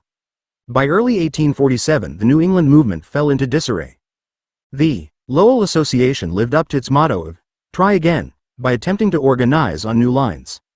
Rechristening itself as the Lowell Female Industrial Reform Association and Mutual Aid Society, it stressed real practical measures like the payment of sick benefits and managed to keep the voice of industry afloat until late in 1847. But by March 1848, the newspaper and the New England Labor Reform League were both defunct. When the movement reappeared in the 1850s, it was preponderantly male and less strongly based on factory workers. 93. Each of the two prevalent explanations for the sudden decline of the 10-hour struggle, misleadership and ethnic division, is only partially correct. The argument, put forward by Hannah Josephson and others, that utopians and land reformers diverted the regional labor associations from practical goals and caused working members to lose interest, applies but with strong caveats. 94 Certainly the second convention of the New England Working Men's Association represented a missed opportunity. That Lowell gathering, held in March 1845 during a crest of 10-hour agitation, was captured by Fourierists from Brook Farm who elected L. W. Rickman and George Ripley as association officers. The 10-hour goal, which the Fourierist utopians usually supported but regarded as of minor import, drew little discussion as the utopians resolved to establish a permanent industrial revolutionary government to usher in class harmony. The next meeting, in May in Boston, attracted only 30 delegates, few of whom were from mill towns outside Lowell. Among such visionaries as Albert Brisbane, William Lloyd Garrison, Wendell Phillips, Theodore Parker, William H. Channing, Rickman, and Ripley, there was little trade union input. 95. Still, it will not do simply to blame the utopians and other reformers. In late 1845 and 1846, especially at the Nashua Convention, working women had put the regional association back on a 10-hour track. That no such renewed insistence on a 10-hour emphasis developed when the regional group again came under utopian influence in 1848 indicates that the working class elements in the movement had weakened. Moreover, it should be recalled that some of the platform of the radical reformers, many of whom were themselves artisans, had a strong appeal among the working class. George Henry Evans's land reform forces, in both the National Reform and Industrial Congress movements, coupled demands for free land with calls for 10-hour laws and won support among urban workers, especially in factory towns like Lowell and Lynn. And many, including Bagley and Luther, agreed with Rickman that the 10-hour system was an important primary step that would lead to great social reform and to far greater working class power. Leading cooperativists and land reformers like George Henry Evans, George Lippard, Eliza Hemingway, and John Comerford had long records of commitment to a shorter working day. Nor was utopian vision necessarily linked with organizational impotence. Hewitt, for example, combined practical union building activity with a commitment to utopianism. 96. In order to place the negative impact of the utopians into context, it is necessary to admit their dedication and considerable accomplishments and to identify specific adverse influences of the reform group. Probably the major such influence was the Brook Farm emphasis on avoiding strikes. 97. The other common explanation for the ebb in the 10-hour movement is the coming of the Irish, an analysis that stresses the role of immigration in displacing New England natives from the mills and thus dividing the labor force and removing veteran 10-hour supporters from the textile industry. In the Hamilton Company mills at Lowell, for example, Thomas Dublin's recent studies show Irish workers moving from 3.7% of the workforce in 1836 to 29.4% in 1850, and to 46.9% in 1860. By 1860, 15% of the workers were also immigrants of other nationalities, chiefly Canadian and English. If it intimates that the Irish were incapable of responding to the 10-hour appeal, this argument lacks force. As early as 1846, Irish immigrants actively led shorter hours strikes. Furthermore, as H. M. Gittleman has shown, the changes in the textile industry just after the Irish arrived were not dramatic and the drop in absolute numbers of New England workers was not precipitous. 98 The influx of immigrants made 10-hour agitation more difficult, but it did so within limits. Irish immigration, for example, brought more family and child labor to the factories. By 1850, 6.6% of the operatives in the Hamilton Company Mill were less than 15 years old, another 25.6% were between 15 and 19. Men, who had made up just 14% of the labor force in 1836, accounted for nearly a fourth of the workers just 14 years later. Irish families pieced together a family wage through the participation of adults and children in mill labor. This made work stoppages a devastating risk for the entire family. The community of women on the shop floor was divided both ethnically and by the presence of a greatly increased number of men and boys. The Irish likewise brought far less political power to the 10-hour struggle because many of their recently arrived males could not vote. The old explanations, thus refined, also need to be supplemented.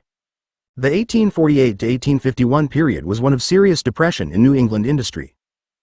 Company repression, long implemented by blacklisting, became more fearsome during these years. 100 The threat of the removal of industry to other areas if 10-hour schedules were enforced also carried special weight at a time when a national shorter hours law had hardly been suggested and competition from slave states remained a reality. The fight of the 1840s had always been uphill, as the incline got steeper at decade's end, as legislative loopholes, depression, blacklists, and other company threats took their toll. The women's 10-hour movement disintegrated. The period of agitation against long odds still surely requires more explanation than does the ending of the period. 4. Hours, labor protest, and party politics in the 1850s. Those interpreters of the early labor movement who focus on the conflict between industrial organization and political action as competing strategies lapse into contradiction when analyzing the 10-hour movement of the 1850s. Mons's History of Labor provides information on hours legislation in 6 states during the 1850s before announcing, because of the strength of trade unionism in that decade, the movement for shorter hours by legislation disappeared, except in Massachusetts, where factory conditions prevented the growth of unionism. 1. Norman Ware's The Industrial Worker generally assumes the same inversely proportional relationship between trade unionism and labor politics but draws opposite conclusions. Ware writes that working-class agitation, over hours, died out after 1848. He also characterizes the movement of the 1850s as of a different sort, finding its leaders among the middle class and its field of operations the political. The issue of hours consistently embarrasses Ware's attempts to analyze both the 1840s and 1850s. For the earlier decade, he argues that a weak and defensive labor movement generated a strong, industrial, 10-hour campaign. During the latter, a dynamic and aggressive craft union movement coexisted with a weak, middle-class shorter hours movement. To complicate the situation further, Ware admits that the industrial forces of the 1840s relied mainly on political pressure in seeking to gain the 10-hour day. 2. This chapter makes no effort to cast trade union and political action as opposites. It argues instead that the 10-hour movement of the 1850s remained strongly based in the working population and that labor's interest in the demand, as evidenced by strikes and protests, was a factor encouraging politicians to embrace shorter hours legislation in the early 1850s. Strike activity among craftsmen seeking fewer hours grew in the 1850s and factory strikes over the issue may have involved even more workers than in the previous decade. 3. Because of labor interest and the specifics of coalition politics giving rise to the new Republican Party, the 10-hour movement briefly threatened to inject an important class issue into the electoral arena. The process by which middle-class political reformers retreated from that issue merits attention, both as it presages a similar reaction during Reconstruction and as it reflects a liberalization on the 65. Part of employers, who cut hours between 1853 and 1855 to diffuse the issue. In assessing this process of conflict and liberalization, comments on the relationship between free labor ideology and the issue of a shorter working day are also offered. During the first 2 years of the 1850s, labor protests and 10-hour contracts proliferated in the East. In 1850, about 750 railroad laborers near Philadelphia struck for the shorter day but failed after a sheriff and posse broke up their riotous demonstrations. Throughout 1850 and 1851, Philadelphia itself witnessed steady activity by skilled and unskilled workers, sometimes demanding an 8-hour day. This agitation, the first to unite various American crafts in a struggle for the 8-hour demand, gave rise to the Philadelphia Assembly of Associated Mechanics and Workingmen but soon abated. 4 In Salem, Massachusetts, 79 of 98 employers of skilled workers engaged in manufacture acceded to the 10-hour demand in 1850. The same city's carpenters, Lynn's Mechanics, and some of Baltimore's coopers made similar agreements during the same year. 5 In 1851, most Boston machinists won the 10-hour day. That same year, Lowell's master carpenters and masons successfully held out against a 10-hour strike by their employees. 6. 3 major textile factory strikes over the length of labor erupted in July 1851. The first, on July 7, again came in Allegheny City, where Pennsylvania's 10-hour law still did not universally apply. Although not so large or so violent as the Pittsburgh-Allegheny City strikes of 1848, this work stoppage resembled its predecessors in that women took leading roles and dismantled factory fences. Only Eagle Mills shut down, and the strike was short and unsuccessful. 7. Also in the wake of 1851's Independence Day came turnouts in both Paterson and Gloucester, New Jersey. These strikes, which constituted a response to the failure of New Jersey's 1851 10-hour law to provide a shorter day and a living wage, illustrate how difficult it is to separate economic and political action by antebellum labor. The statute, passed after substantial lobbying and electoral activity by working-class organizations, took effect during the first week of July. At Paterson, an 8% to 17% wage cut accompanied the reduction in hours, while at Gloucester factories took advantage of the law's vagaries and adhered to old schedules, even for child laborers. A compromise pay settlement quickly ended the Paterson strike, but Gloucester's protests continued for at least a month. Conflicts in the latter city featured strike support meetings of up to 3,000 in an urban area with just 4,500 inhabitants. As the strike wore on, women leaders called for the 8-hour day in factories. Ultimately, the new Jersey law could not be enforced by strike or litigation. 8. In New York City, shorter hours became a live issue because of the efforts of carpenters to reduce their 10-hour day further and because of the agitation of other tradesmen whose daily hours still far exceeded 10 daily. As early as October 1850, house carpenters left their jobs in what may have been America's first 8-hour strike, though a failing 1.9 at about the same time the city's tailors engaged in a strike that unified perhaps 2,500 men and women of Irish, German, Jewish, Scottish, English, and Yankee heritage. Though fought mainly over the price of labor, the tailors' strike reflected grievances against sporadic unemployment and increasingly subdivided, routinized labor in very small shops. Specify Cali, it castigated the long hours, sometimes in excess of 16 daily, necessary to survive under the old wages. Leaders held that a higher return on labor would enable tailors to work less and thus further increase wages by removing gluts in the market. As one spokesman complained, tailors work too much. Instead of working 8 hours in the day, all that any may of the fact of God's earth ought to work, they work 16 hours a day. This is all a mistaken idea. If every man would throw down his tool at the extirpation, of 8 hours, there would then be work enough and pay enough for all. After a proposal for a general strike was rejected, the tailors returned to their jobs having made substantial gains. 10. The hours of New York City's bakers and retail clerks rivaled those of workers in the needle trades. Bakers, who worked 16 or more hours daily, 7 days a week, unionized in 1850. Their operative bakers' union made the 12-hour day, mealtime included, its primary demand. The union agitated vigorously for the next 2 years but enjoyed little success even after Horace Greeley editorialized in favor of 10-hour shifts. In late 1849, workers in retail establishments combined in the Dry Goods Clerks Mutual Protective Benefit Association. At meetings described as very large and influential, clerks complained of working days of up to 14 hours and suggested that if night shopping could not be eliminated, stores ought to close by 8 p.m. The group wished to cooperate with employers to encourage daytime shopping. Clerks eventually elicited the support of the city's mayor and probably achieved some success. Although they distanced themselves from trade union tactics, the retail workers contributed to the new prominence of the shorter hours issue in New York, especially since their plan for early closing implied that other jobs should end early enough that shopping could be completed by 8 p.m. Labor protests over hours continued in 1852 and peaked in 1853. Factory sites such as Chicopee, Amesbury, Lawrence, and probably Holyoke, Massachusetts, saw 10-hour agitation during the earlier year. At Chicopee, records detailing the 1852 struggles have largely disappeared, but the diary of local merchant George S. Taylor uses the phrases rebellion among the operatives and 10-hour furor to describe the year's events. 12 In the case of Amesbury, documentation does exist for a full recounting of the way in which the industrial idol praised by John Greenleaf Whittier became embroiled in one of the most bitter strikes in antebellum America. In 1850, Whittier, who often supported the 10-hour movement, wrote that Amesbury is the pattern manufacturing village in New England, and that at the Amesbury Flannel Manufacturing Company, the utmost harmony prevails. 2 years later, both factories in the area closed when workers struck against an increase in working time. 13 A 12-hour day prevailed at Salisbury Manufacturing Company, a corporation employing about 250 women and 150 men and producing a diverse line of Rob Roy clothing, flannels, and shawls. A few hundred feet away, at the Amesbury Flannel Mills, employees had slightly more leisure because the factory's directors had decided to discontinue artificial lighting during winter. Both companies traditionally allowed a 15-minute luncheon recess in the morning and one in the afternoon. During these breaks, workers often hastened to the village's open market. 14 When a new agent at the Salisbury plant took away the brakes, laborers ignored his order. The agent then promised to fire anyone who left the mill during the working day. On June 1, 100 males, mainly spinners, machinists, and block printers, defied the order. Women weavers later joined the men, clothing the mill. Parading with a band and a temperance banner, the strikers visited the home of the old agent to cheer and that of the new agent to hiss. 15 Soon the Amesbury flannel mill also outlawed the luncheon breaks.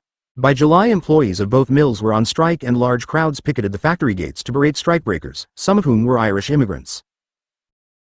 Townspeople PLE, probably including the small businessmen who lost shoppers with the end of the breaks, reacted with what a report called sympathy and material aid for the strikers.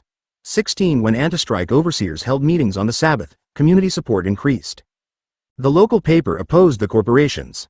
Strikebreakers could find no rooms to rent, and the village fire company did not so much as fight a blaze that razed a building at Salisbury Mills on the day after Independence Day. But neither the workers nor the community swayed management. After 6 months, most of the workers drifted into new jobs in other communities. Roediger placed his name at the head of Amesbury's 10-hour petty tion in 1853.17.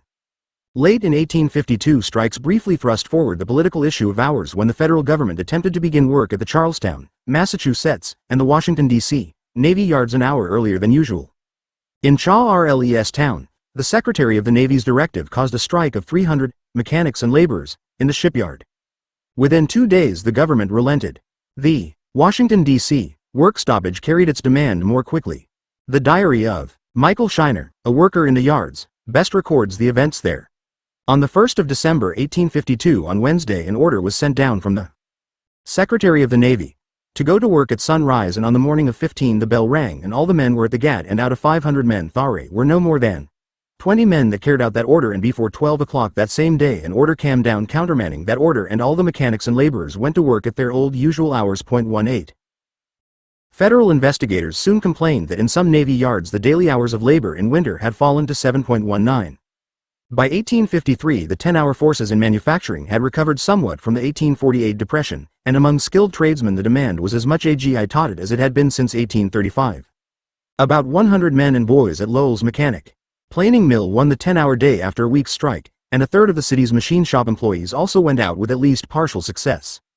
Protest throughout Massachusetts was so rife that an 1867 legislative document recalled the labor crisis of 1853.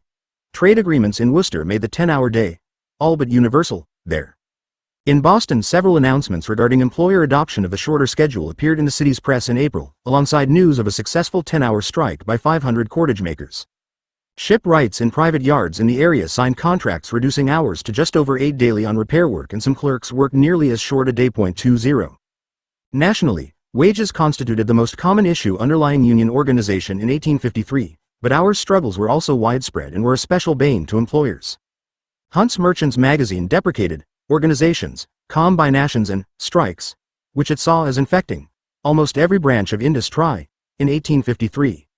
As the editors spelled out their concerns in detail, they showed an understanding of the way in which conflicts over hours raised particularly broad questions of control. Were trade unionism's advocates to confine its operations simply to demands for increased wages, the system would be more tolerable. If workmen may dictate the hour and mode of service, they may also regulate other items of the business with which their labor is connected. 21. The most dramatic of the 1853 actions centered in Cincinnati, the nation's third largest producer of manufactured goods, although many other cities also experienced agitation. In Cincinnati, 17 crafts organized to seek shorter hours, often in conjunction with higher pay.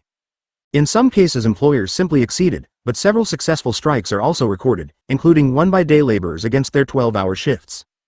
In San Francisco, organizations of riggers, longshoremen, shipwrights, draymen, teamsters, carpenters, stonemasons, and steamboat firemen participated in an 1853 strike over wages and hours.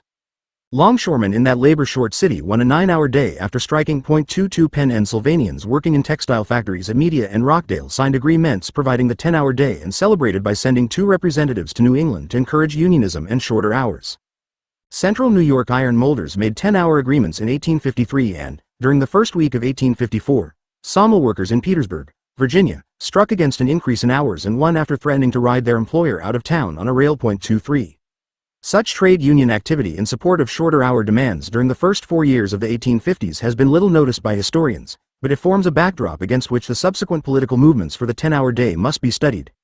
During the remainder of the period before the Civil War, labor struggles over hours continued, even during the years following the 1857 Depression. However, as a policy of liberalization decreased working hours in 1852, 1853, and 1854, the number of industrial conflicts ebbed. 2 points stand out in relation to trade union struggles over hours from 1854 through 1861. The first is that all 3 textile strikes involving time during these years were defensive ones. In 1854, conflict at an unidentified Massachusetts mill arose after employers continued lighting up after March 20, the customary closing date. In both the Manchester, New Hampshire, general strike of 1855 and the Chicopee strike of 1858, management attempts to add to the recently adopted 11-hour day precipitated the work stoppages. Manchester's victorious strike involved perhaps 5,000 workers. Chicopee's turnout influenced but one mill and lost. Neither successfully raised the 10-hour issue, although some Manchester strikers signed 10-hour pledges. 24. A second observation concerns the geographical spread of the movement in the years after 1854. In 1854, demands for an 8-hour day, 5 hours for children, found support in Richmond, Virginia. In 1857, ship carpenters and caulkers in New Orleans organized to win the 9-hour day, under the leadership of Richard Trevelyan, a Cornish veteran of successful 8-hour struggles in Australia and New Zealand. And in 1860, workers on the Memphis and Charleston Railroad gained the 10-hour day after a series of protests. 25 Finally, at the close of the decade, such familiar groups as Boston and Philadelphia machinists engaged in 10-hour struggles, but some Southern iron molders, San Franciscan laborers, and even Midwestern farmhands had also embraced the demand. 26. The nation by no means reverberated with 10-hour appeals, but the variety of labor groups participating in the movement during the 1850s, clerks, artisans, factory workers, day laborers, and farm workers, employees from North, South, and West, frames any discussion of political conflict over hours by reminding us that the demand need not have been confined to the nation's few heavily industrialized areas. The kind of subtle changes in production and supervision which first generated the push for the 10-hour day continued to produce a range of recruits. The 10-hour demand had a chance to develop into a vital political issue in the 1850s.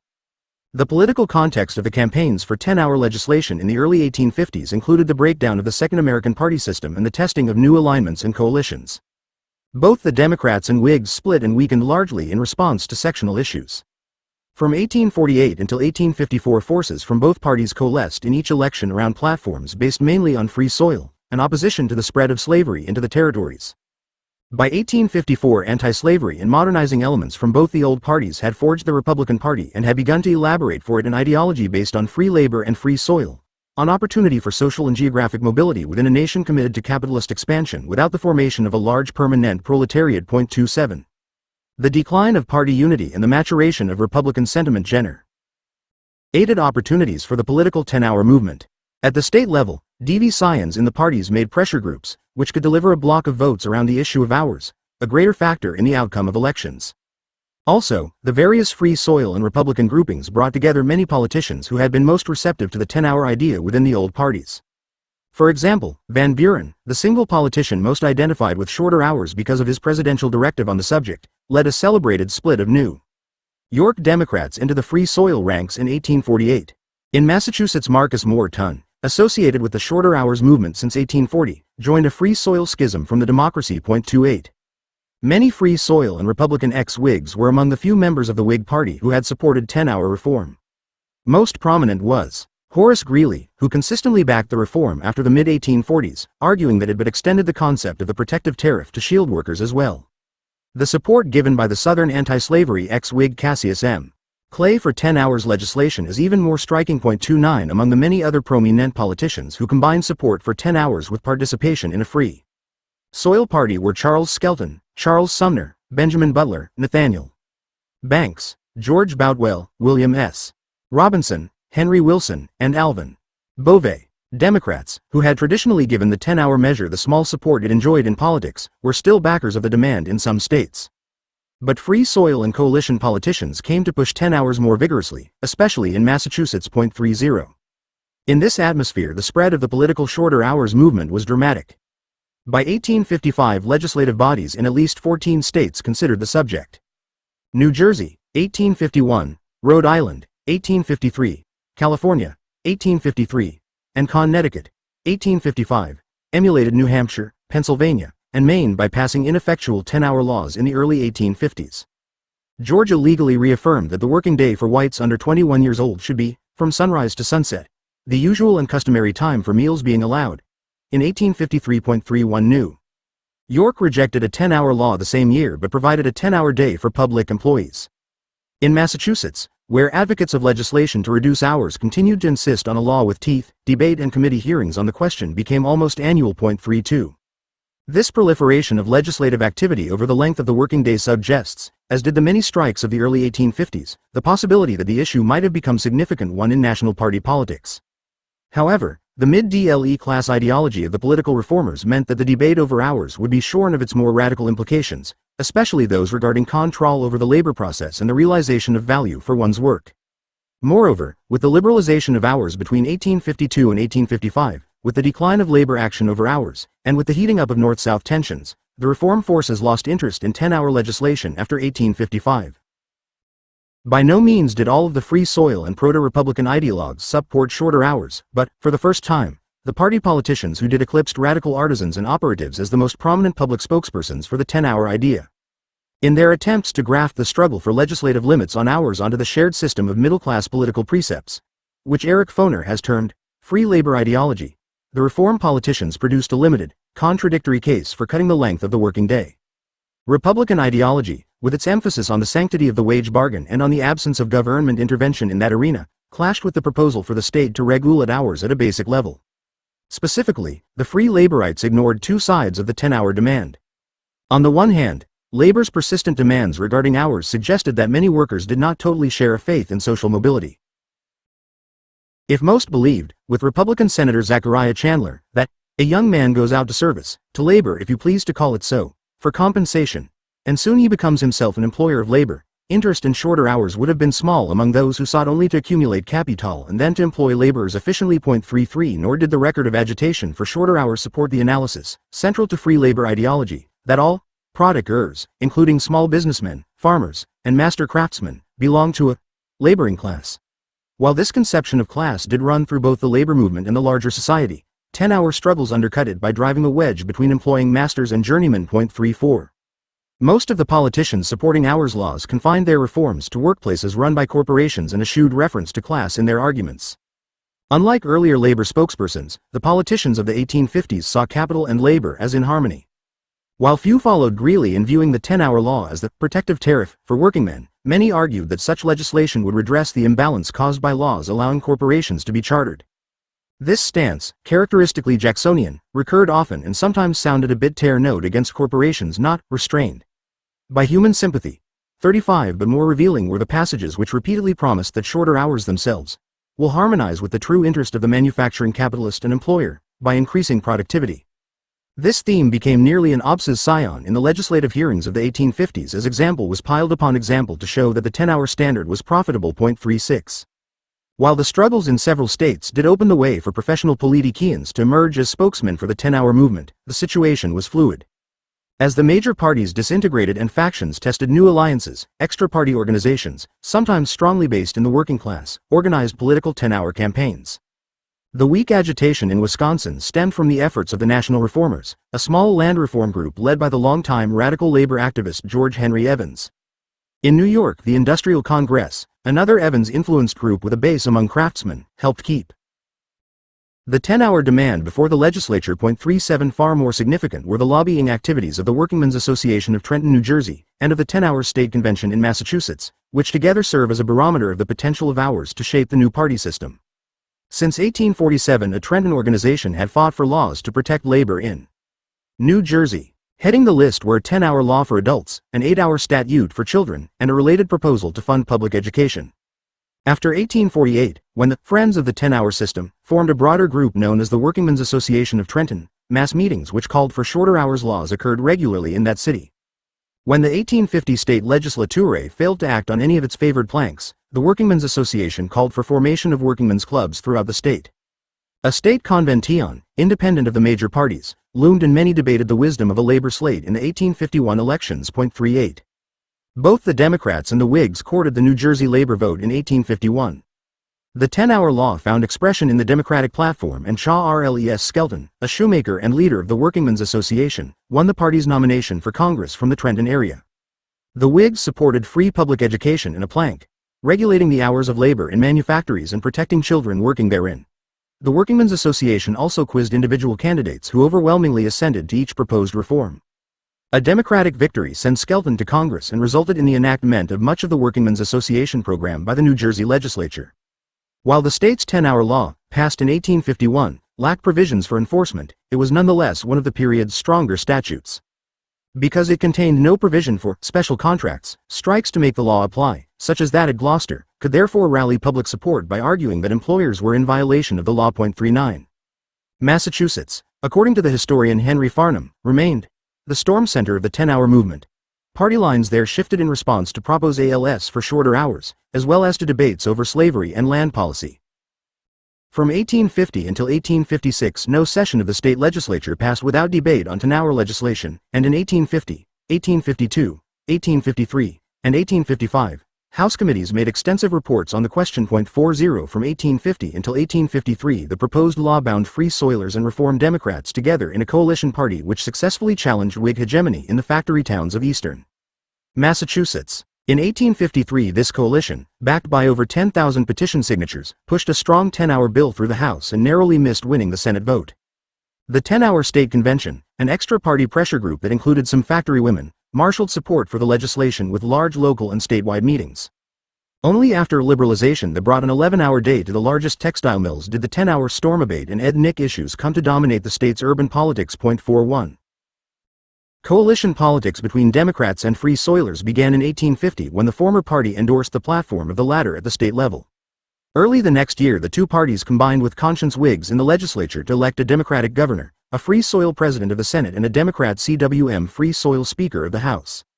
While the Free Soil revulsion against the Whigs' complicity in the pro-slavery Compromise of 1850 solidified cooperation between the parties, other issues were important. Anti-slavery Democrats such as Marcus Morden, pro-slavery Democrats such as Ben Butler, and Free Soilers such as William S. Robinson combined in 1851 to push through reforms, including a mechanics lien law, a general incorporation law, a homestead law, and a measure guaranteeing the secret ballot in national elections. 42 In the industrial centers, the coalition ticket was increasingly identified as the 10-hour ticket. Elections, according to the historian Charles E. Persons, in all the mill towns regularly turned on this issue. 43. The coalitionist support of shorter hours has long seemed opportunistic to scholars. The charge, made by a mill agent, that 10-hour reformers hoped to advance the interest of some particular political aspirant, finds an echo in historical accounts which concentrate their fire on Lowell Representative Benjamin Butler's demagoguery without examining the shared assumptions of 10-hour reformers. The standard sympathetic account, meanwhile, contrasts Butler's self-seeking behavior with the humanitarian devotion to the cause shown by Lowell.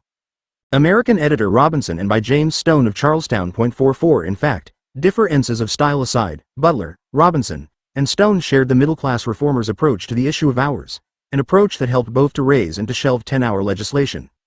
All three shared a long-standing commitment to shorter hour laws. If Butler's early activities in this regard included the discouraging of strikes in favor of exclusively political action, they differed little from Stone's, who abstained from supporting the socialistic New England Working Men's Association. Indeed, Butler's commitment to shorter hours spanned more than a quarter century and quite matched Robinson's.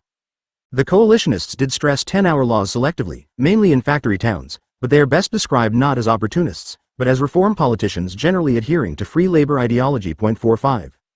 The minority reports of 1850, 1852, and 1853 in the House and the majority reports in the 1855 House and 1856 Senate best represent the thinking of coalitionist labor reformers. 46 Their logic superficially resembles that of many of the arguments made by labor groups during the 1830s and 1840s.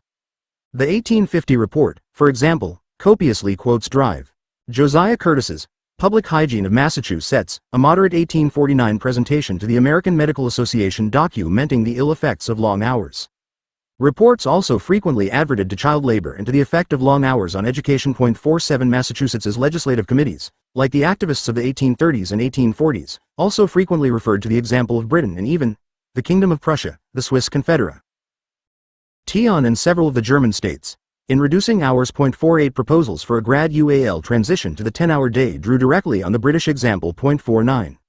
Missing from the reports of the reformers is any hint of the militant republicanism, class solidarity, or bursting hope for the future which characterized earlier artisan and factory appeals. Even the most passionate passages from Curtis's Med-Ical study, for instance, reflect the belief of the physician, and the coalitionists, that the corporations were not culpable for conditions in the mills. Moreover, the internationalism of the politicians identified not with the struggles of European labor movements but with middle-class and aristocratic political reformers of other lands, as Charles Persons's reference to Stone as the Lord Ashley of the Massachusetts movement aptly shows. 50. With regard to child labor, to 10-hour laws, and to education, the middle-class reformers differed from earlier labor radicals. The earlier agitators often promised that shorter hours and an end to child labor would contribute to the maturation of an articulate, educated, and politically aware working population. For the pragmatic politicians of the 1850s, shorter hours represented not a first step toward social change but a holding action. They spoke as benefactors of a weak, degraded population of workers. Sympathetic lawmakers urged that if the largely Irish immigrants filling jobs in the mills were ever to escape their unenlightened condition, statutes must give the immigrants some leisure. Alternating between decrying immigration and hoping to uplift the newcomers through shorter hours, the reform politicians, some of whom joined nativist groups, did not look forward to the day when Irish immigrants would exercise power. 51. An index of the reformers' adherence to class harmony is the controversy that surrounded Butler when he strayed from that ideal, albeit in style more than in substance. A Jacksonian Democrat in Whiggish Lowell, Butler entered politics in the mid-1840s and cultivated an intense love-hate relationship with the corporations. Combining law and politics, he represented mill women in a series of small suits against the mills. Through skill and perhaps because of his role in discouraging 10-hour strikes, Butler became a corporate counsel. He retained a commitment to the 10-hour day, although he shared the opinion of his official biographer and most reformers that 10-hour strikes entailed suffering upon the operatives 1,000 times greater than the evils for which they sought redress. At a factory in which he acquired a large interest, Butler instituted the 10-hour system, at very low wages, and reported great increases in productivity. Despite his Jacksonian rhetoric and his ties with pro-slavery Democrats, Butler shared much of the emphasis on class harmony with others who preached free labor and 10 hours. 52. Rhetoric, though, was enough to brand Butler as a figure whom even his fellow coalitionist, William S. Robinson, called the stump orator who swayed the tumultuous mob against the agents of the mills. 53. The events surrounding Lowell's November 1851 elections secured him such a title. On November 10, a coalition slate won a narrow victory in the race for several state legislature seats. From Lowell, but the following day Whig city officials used a small irregularity in voting in one ward as pretext for calling new elections. Butler, who was not on the original coalition ticket, took the place of one of its candidates during the interim. At his insistence, the coalition made the 10-hour demand its foremost, indeed almost exclusive, issue in the second election. Agents, especially Linus, child of the Boot Corporation, reacted against the 10-hour ticket. In addition, workers at the Hamilton Corporation complained that signs appeared at their workplaces that read, "Notice, whoever, employed by this corporation, votes the Ben Butler 10-hour ticket on Monday next, will be discharged." 54. With support from some of his frightened coalitionist running mates eroding, Butler responded to the threatened firings with a verbal barrage uncharacteristic of the political advocates of a shorter day. Addressing an overflow crowd at the City Hall, he pulled few punches in his speech. After reminding his audience that their fathers fought the battles of the Revolution to establish freedom, Butler thundered that this question must be settled here and now. They have their mills and machinery, their bricks and mortar. You have your right arms and your torches, and by them we will blot out this accursed outrage. If one man is driven from his employment, I will commence by applying the torch to my own house. Butler still took care to leave the corporations a way to respond, by hinting that the notices were not authorized by top management. The notices disappeared the next day, and the election went off without incident, with all the coalitionists but Butler victorious.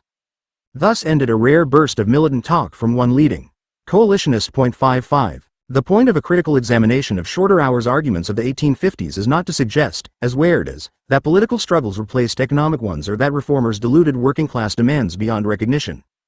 In fact, strike actions continued apace in the early 1850s, and reformers, though usually of much more romantic and thoroughgoing bent than the pragmatists of the 1850s, had long participated in the 10-hour movement. Of course, labor leaders of earlier years had also been influenced by free labor ideology and the idea that all producers were in a single, harmonious class. What was new in the decade before the Civil War was that professional politicians supported the movement in an ongoing way and for a time emerged as its most prominent ideologues. Their arguments differed perceptibly not only from those of the earlier artisan and operative spokespersons, but also from labor leaders of the 1850s. In the Massachusetts 10-Hour State Convention, reform politicians and labor representatives mixed, producing a hybrid set of ideas and a potent organization.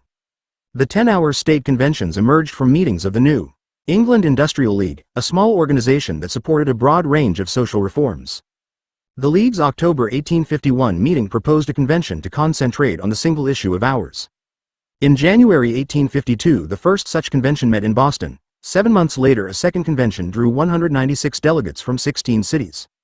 Throughout 1852 and 1853, the group held large 10-hour meetings in major industrial areas. One such Lowell gathering had an audience of 1,700 persons, 200 of them female. Local branches of the convention movement distributed a standardized 10-hour petition, securing 3,500 signatures in 1852 and nearly 10,000 in 1853. Such efforts helped to force both parties' candidates for governor and lieutenant governor, and the entire coalition ticket, to pledge support to shorter hours legislation in 1852. These efforts also set the stage for the near passage of the law in 1853.56. Reform politicians, mostly coalitionists, composed the leadership of the conventions, but the organization steered a nonpartisan course and recruited working-class members. Robinson and Butler were both active in the conventions, and Stone served as the head of the state central committee to the convention movement. 57 The size of the movement's following, the concentration of its strength in industrial areas, and the appeals to workingmen helped place the social base of the conventions among skilled workers. While the leadership and rank and file were not antagonistic, the agitational material distributed by the organization reflected the participation of working people and differed from the legislative reports of politicians supporting a reduction in the working day. The Second Convention of 1852, for example, printed a pamphlet on reasons for cutting hours.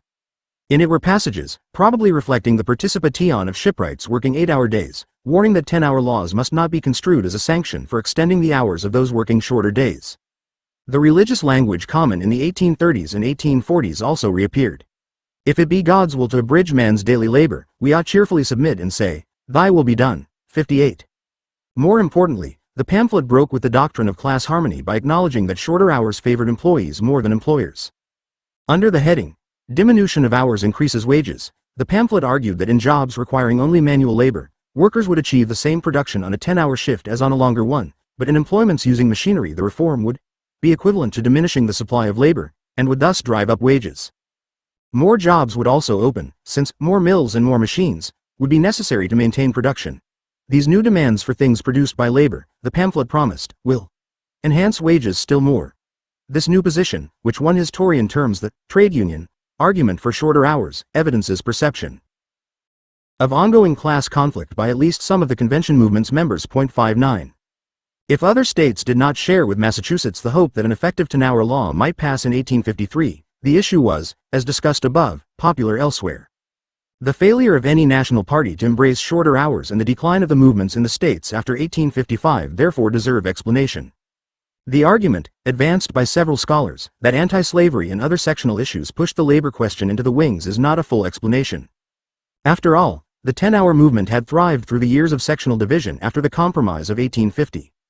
However, sectional politics do help to illuminate the failure of the national democracy to call for a federal shorter hours law covering government workers, although some in the ranks of democracy would call for such a law after the Civil War. The democratic emphasis on states' rights and sectional diversity would have jarred against any such attempt to imply national guidelines regarding hours. 60 Among those forces coalescing into the Republican Party, the opposition of capitalist farmers, an important element in the new party's ranks, to a law that might raise prices of non-farm goods and encourage restiveness among farm laborers helped to guarantee inaction at the national level. Loyalty to free labor strictures against government interference, especially among ex-Whigs, also contributed to Republican willingness to abandon the issue in the late 1850s.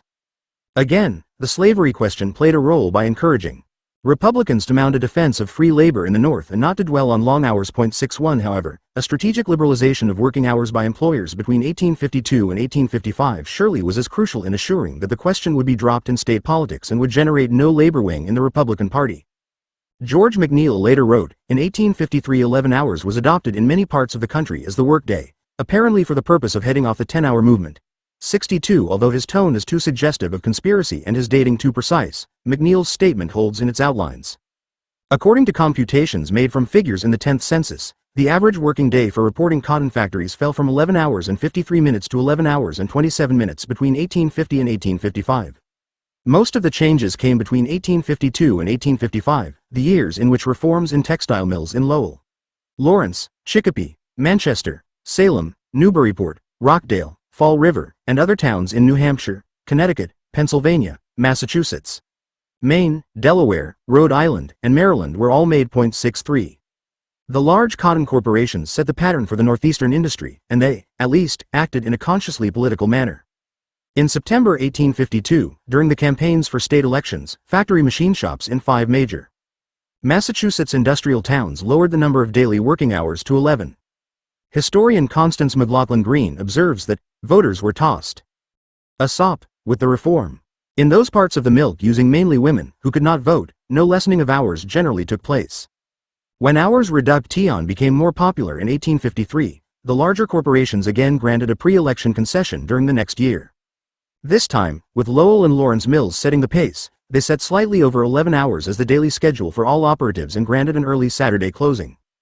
As other factories fell into line, and as the 10-hour day became more common among skilled male workers, the basis for 10-hour agitation eroded. 64 Legislation on the subject was no longer as necessary to set a symbolic standard governing the hours of employed craftsmen, and to the mass of women laboring in the mills of the corporations affected by the law, the promised amelioration now was smaller than what had already been won.